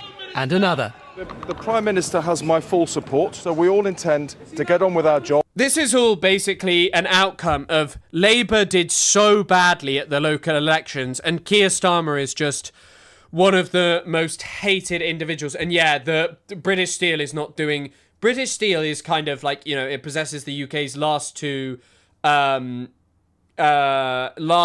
blast furnaces. You know, it's already a massive drain. It remains to be seen what will be the consequences of that. It doesn't seem like this amazing thing. I think the trains and the water are the things you got to go after. I really think you need to go specifically after the trains. If you don't live in the UK, I don't think you even appreciate how bad the trains are. And I know you guys will be like, well, I'm American. My trains are so much worse. Someone asked me who would be the best replacement. To be honest, of the people touted, I don't have much faith in Andy Burnham being a really progressive candidate, and I will not sit here and act as if he's going to be awesome, but he would be better than Streeting. Streeting would be another Keir Starmer. So Wes Streeting is the current health secretary. Peter Mandelson is the last... Peter Mandelson is heavily associated with... Peter Mandelson is heavily associated with Wes Streeting. Wes Streeting is someone who's a bit involved with privatisation of the NHS, to say the least, so he would be objectively worse than Burnham. But even then, the questions about Burnham are really tough, because so basically, as I mentioned, Andy Burnham is currently the UK's mayor of Greater Manchester. He is not a member of Parliament, and so it's kind of this situation. And I mean, Noganoke, that's a great point. It should be Chris Kunzler. I've heard he's really good at the game Deadlock, and it would be great to have someone who's at least competent at Deadlock as the Prime Minister. He's brilliant as Wraith, I've heard. Or Tinker from Dota 2. Yeah, he could be a good Prime Minister. He's pretty techie with the computer and stuff, I've heard. But either way, so whoever it is, Burnham is not an MP. Andy Burnham. Surprisingly not Bo Burnham.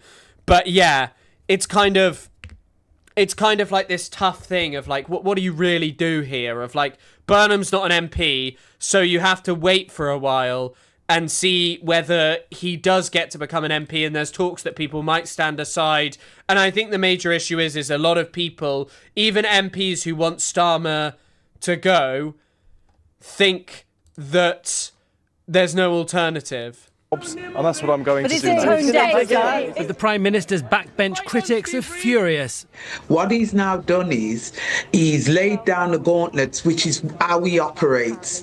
He gets very stubborn. He doesn't listen. That's why the public have stopped listening to us, and that's why they don't trust him, and that's why his likeable rate is as low as it is. And this MP says Keir Starmer is not the man to meet this moment. I think that he needs to lay out that transition. And, you know, he's making out like it's the ball's in everybody else's court, but there is a big ball in his court. And this is much more important than any one person or any one party. This is about the future of our country that we're talking about here. The Prime Minister survives this morning because his cabinet didn't crack. But there is a storm of anger, division and panic in the Labour Party about what is unfolding. More than 80 Labour MPs are now urging the Prime Minister to go. Others describe this as chaos with no upside. A completely mad situation, one told me. The crucial question... I mean, one of the other things, like I wanted to talk about this earlier, Starmer going, obviously I don't really care. Like, I don't like Keir Starmer. Keir Starmer sucks. It's not like some profound thing to say at all. But the UK has just reached this fucking fever pitch of insanity. Yeah, like, look at this. People keep saying that the UK might be ungovernable, and it does start to look this way. I mean, Farage could govern it because he just would refuse to drop down whatever the scandal was. But Starmer has been in office slightly longer than Rishi Sunak. But look at the last few. The last 5 British Prime Ministers have not completed their premiership. This is the rolling average. In the 1990s, people averaged... Oh, this is because it was Thatcher. 3,000 days was the average. Thatcher set this apart. But look at this. It's like less than half the average time that a Prime Minister has spent in power in the 2020s. And it does look like Starmer is headed the way of the dodo. He's reached lower satisfaction than was ever reached by Boris Johnson, May, Cameron, who all ruled for far longer. Sunak reached the same point he is now, but never got as low as Keir Starmer was. But, yeah, I don't know. It's just like, yeah, I don't know. Who should be Prime Minister? It's just, it sucks. It's just, this is the fun of living in the UK. Only Rachel Reeves is viewed more negatively than Starmer. Andy Burnham is the only one with a positive rating. Zach Polanski only has -8. Considering all the media smears, that's pretty impressive. Considerably less than Wes Streeting. Wow. Where's Farage? Farage has a -38.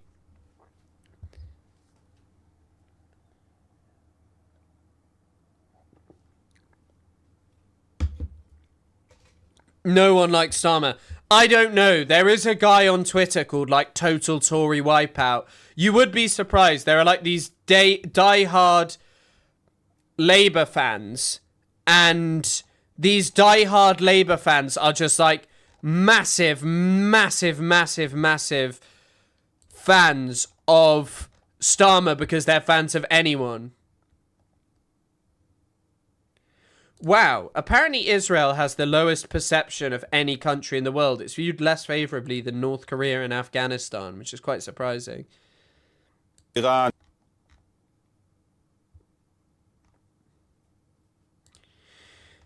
But it's just like, I don't know, all of this is just such a bad situation.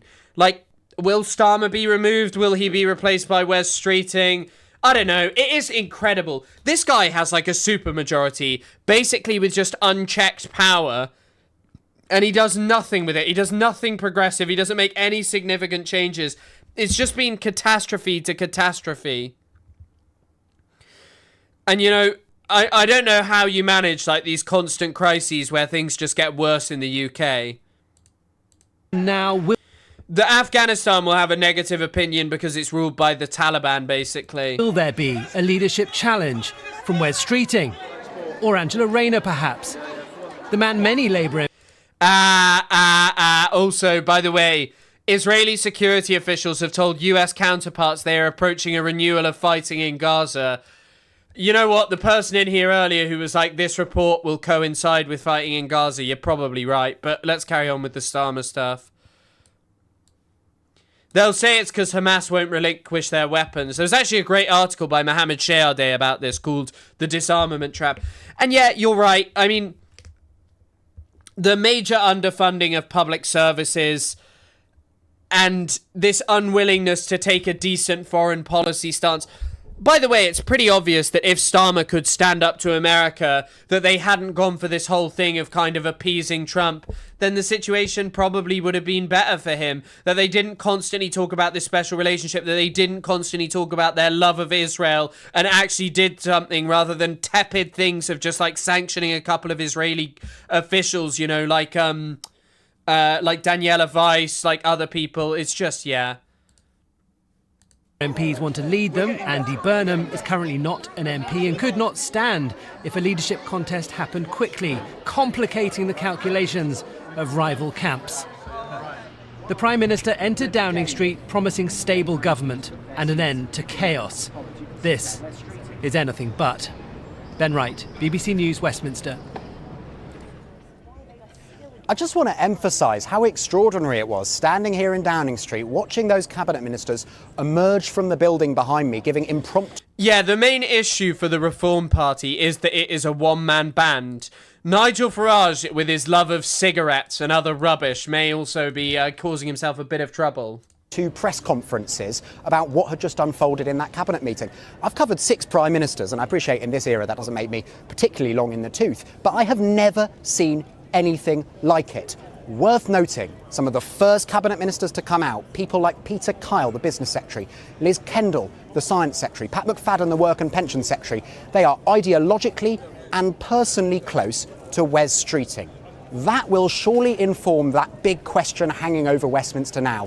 What will Wes Streeting do? Will he challenge? And then from the other wing of the Prime Minister's critics, what will Andy Burnham do? The Mayor of Greater Manchester has been spotted in London today. He would like to be leader. First, he needs to become an MP. We are told by his supporters he has a plan to become an MP.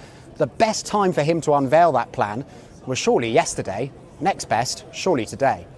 So the Prime Minister gets through. There's a lot of hope in the notion that Burnham will save the country, but I don't think he would. Today, Henry, and his main message at Cabinet was we need to get on with running the country, we need to carry on governing, that's our priority. But with this depth of division within the Labour Party, how can that possibly be the case? That's the question, and I think that's actually, to an extent, the question the Prime Minister is posing his MPs. Worth noting that even though there are upwards of 80 MPs who have called on the Prime Minister to go, they are divided among themselves about what specifically they want to happen next.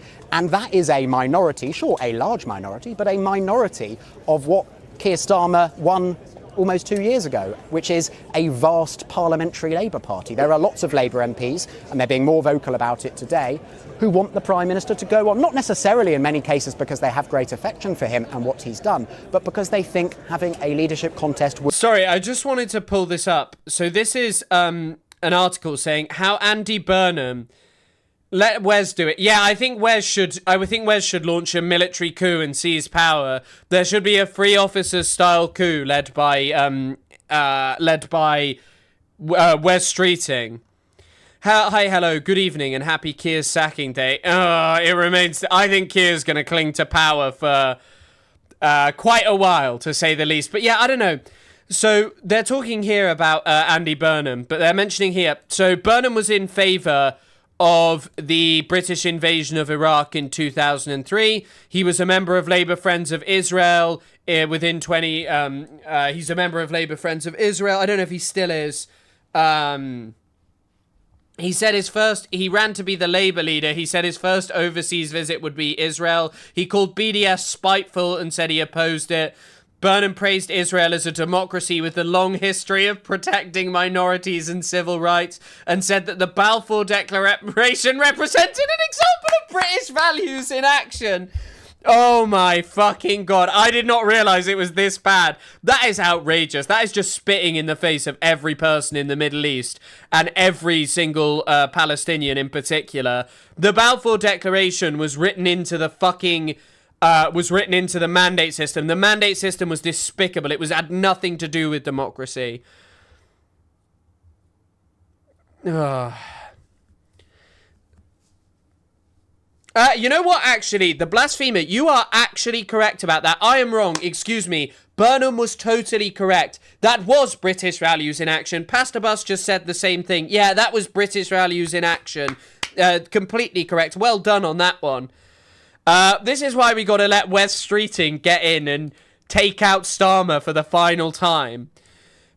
He added that he would want to see the Declaration's centenary anniversary celebrated with events in school to demonstrate how Britain played a role in the establishment of democracy.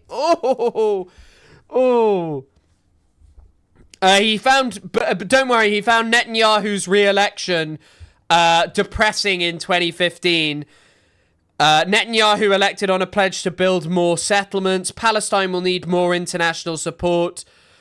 He called for an end to he told the PSC in July that year that he backed recognizing a Palestinian, saying it was not a gift but had to be given the right to exist. This is the problem. Same two-state solution. Rubbish.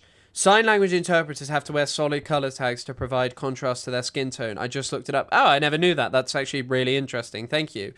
Why are you all talking about spiders? Leave the damn spiders alone. On boycotting settlement goods, Burnham said the party under his leadership would maintain domestic action, introduce labelling transparency, and will seek a European-wide approach. See, that's the only problem I see. Like... These two things are in complete contradiction. Speaking this positively about Palestine after previously saying, oh, well, yeah, Israel's amazing and the Balfour was great. Burnham released his statement saying, condemning the appalling attacks by Hamas, said Israel had a right to defend itself and protect its citizens in line with international law. He said, we support the call of UN for humanitarian assistance for civilians in Gaza, the continued access to water, food, and other essential supplies. He went further. He called for a ceasefire. Well done, calling for a ceasefire. Burnham released a statement on 27th of October with other leaders of Manchester's growing international calls for a ceasefire. Has he ever called it a genocide? So he opposed the war on terror. Has he said anything about genocide?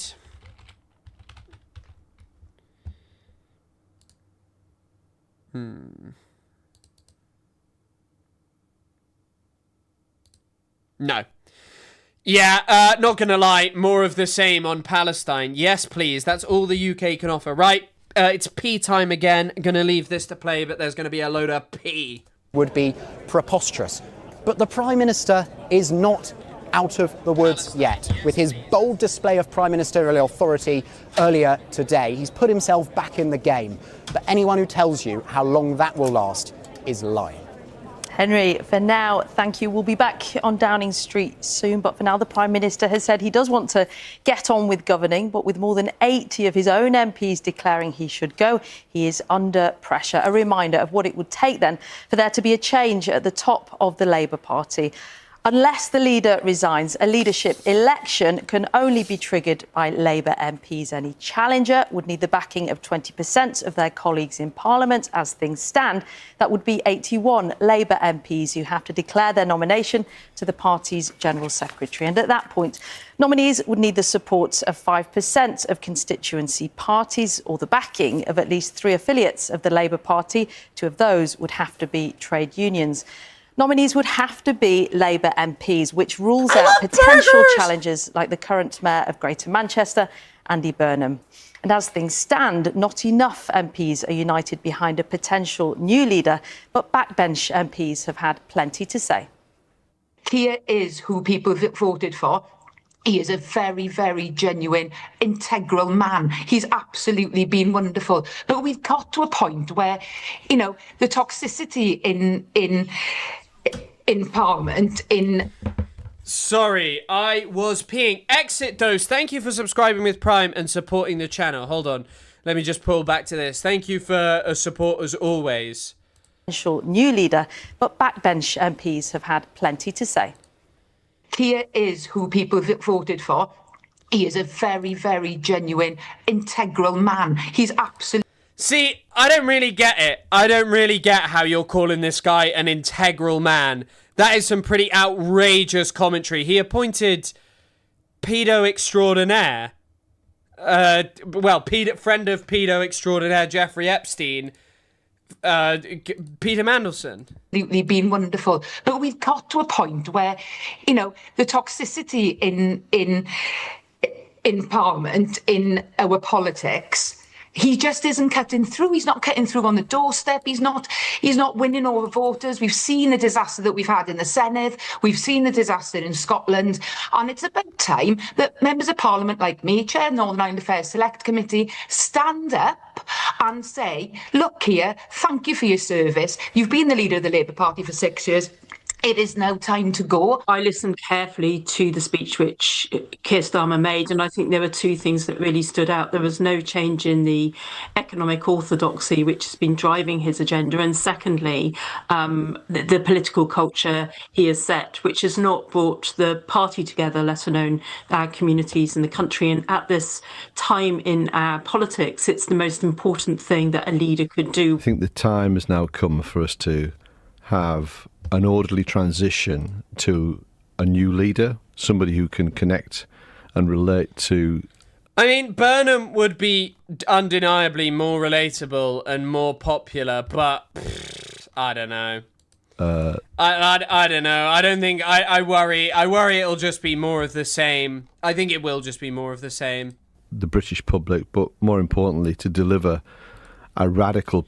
How much does... I don't think accent reflects class as much as it once did in terms of politics, that there are people now with different accents to some extent who have significant positions. But Thatcher was really spoken down on because of her... because of her accent, in part, but... I mean, generally, northern accents will be people who are less likely to be middle or upper class, generally. Southern accents are generally associated with more upper class, they just are more upper class generally because there's more wealth in the South. It just is. But yeah, I would say like kind of posher, kind of like BBC style accents are pretty much associated with upper class.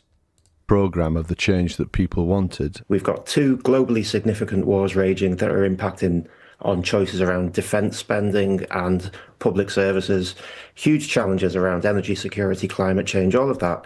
We've got levels of economic growth that haven't been sufficiently high for well over 15 years now. None of this is going to change if we change the person at the top of the tree. None of this is going to change just by having a new leader, a new prime minister. I want him to acknowledge the fact. I mean, this guy is kind of telling the truth, nothing will change, and that's the major issue. Any mention of collapse of Labour since moving away from Corbyn's policies. I know, because obviously they don't want to talk about that. They don't want to talk about how really it's moving away from Corbyn's policies, and they kind of end up readopting some of them silently. But it's very obvious Corbyn would have sought to have made better changes that would have improved many things in the UK. But unfortunately, it'll probably just be more of the same. Burnham is definitely to the left, but yeah. That he will not lead us into the next general election. He says he wants to be Prime Minister for the next 10 years. I mean, that's looking at the polls, looking at what happened this time. That's not going to happen if he's leader.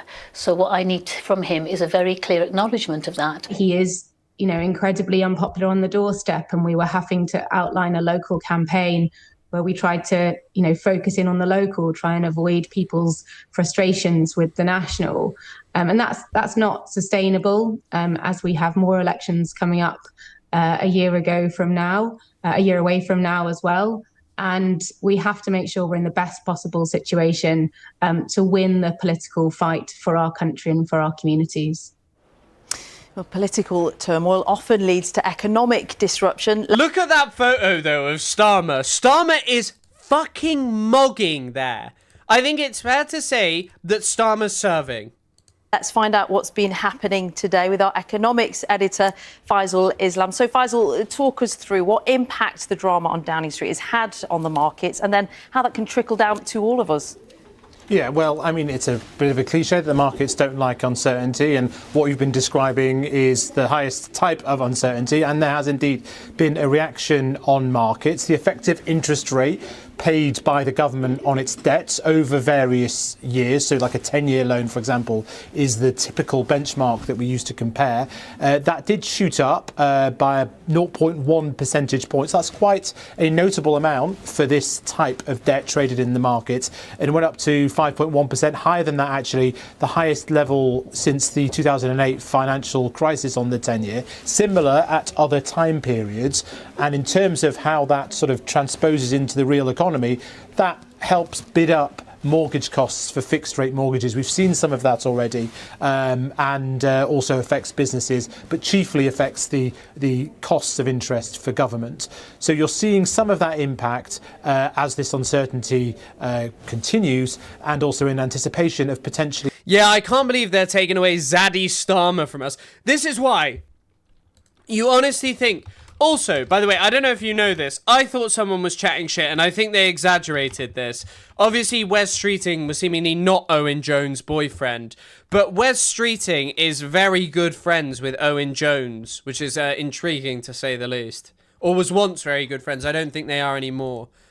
A new leadership borrowing more money.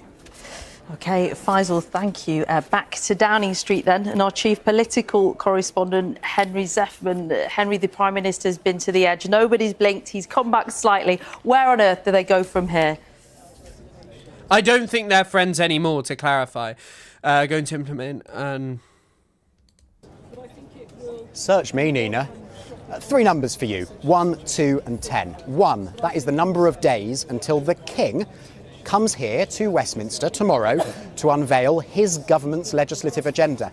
Sir Keir Starmer leads the King's government for now. Will that legislative agenda survive under Sir Keir Starmer or under a new Labour leader and Prime Minister? We do not know. 2, It is not even 2 years since Rishi Sunak emerged from that building behind me in the driving rain and called a general election. Wow, how quickly things have turned for the Labour Party. And next month, it is 10 years since the EU referendum, which led to the UK ultimately leaving the European Union. The political chaos which ensued. Yes, Owen Jones definitely was friends with him. Owen Jones has explained it, so this is the tweet I was actually looking at. So this is a while ago. Where Streeting and Owen Jones used to date, Owen Jones says this is a lie. It could quite possibly be a lie. About me on social media. And by your leadership campaign. There is no leadership campaign, and you've got my phone number. You should have asked me. I didn't ask. And by the way, I want to give you a video exclusive. By the way, there are 2 tweets on my Twitter timeline that people keep on raising. One that says Tony Blair. You know, you can't call him a war hero. It's libelous. The other one is Tony Blair should be tried at The Hague for sordid crimes. Do you know who did that tweet from my phone? Owen Jones. That's the exclusive right there. You're a troublemaker, Jones.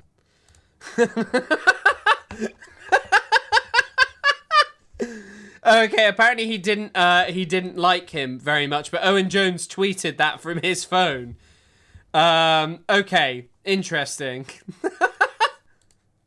In Britain shows absolutely no sign of abating. Yeah, I mean, I don't know what the fuck BBC is talking about the approval of the colleagues, but yeah, it could be the end for Starmer, but it remains to be seen. But on that note, guys, today this is the end of the Chris K Live stream. I hope you guys had a nice stream. I hope you enjoyed. I'll see you guys tomorrow. I'll be live again. I hope you have a lovely, lovely, lovely rest of the day. Thank you as always. I will do !Discord. You can check out the Discord, and if you want to, if you want to say hi, just come check out the Discord. I'll see you guys soon. I hope you have a lovely rest of the day.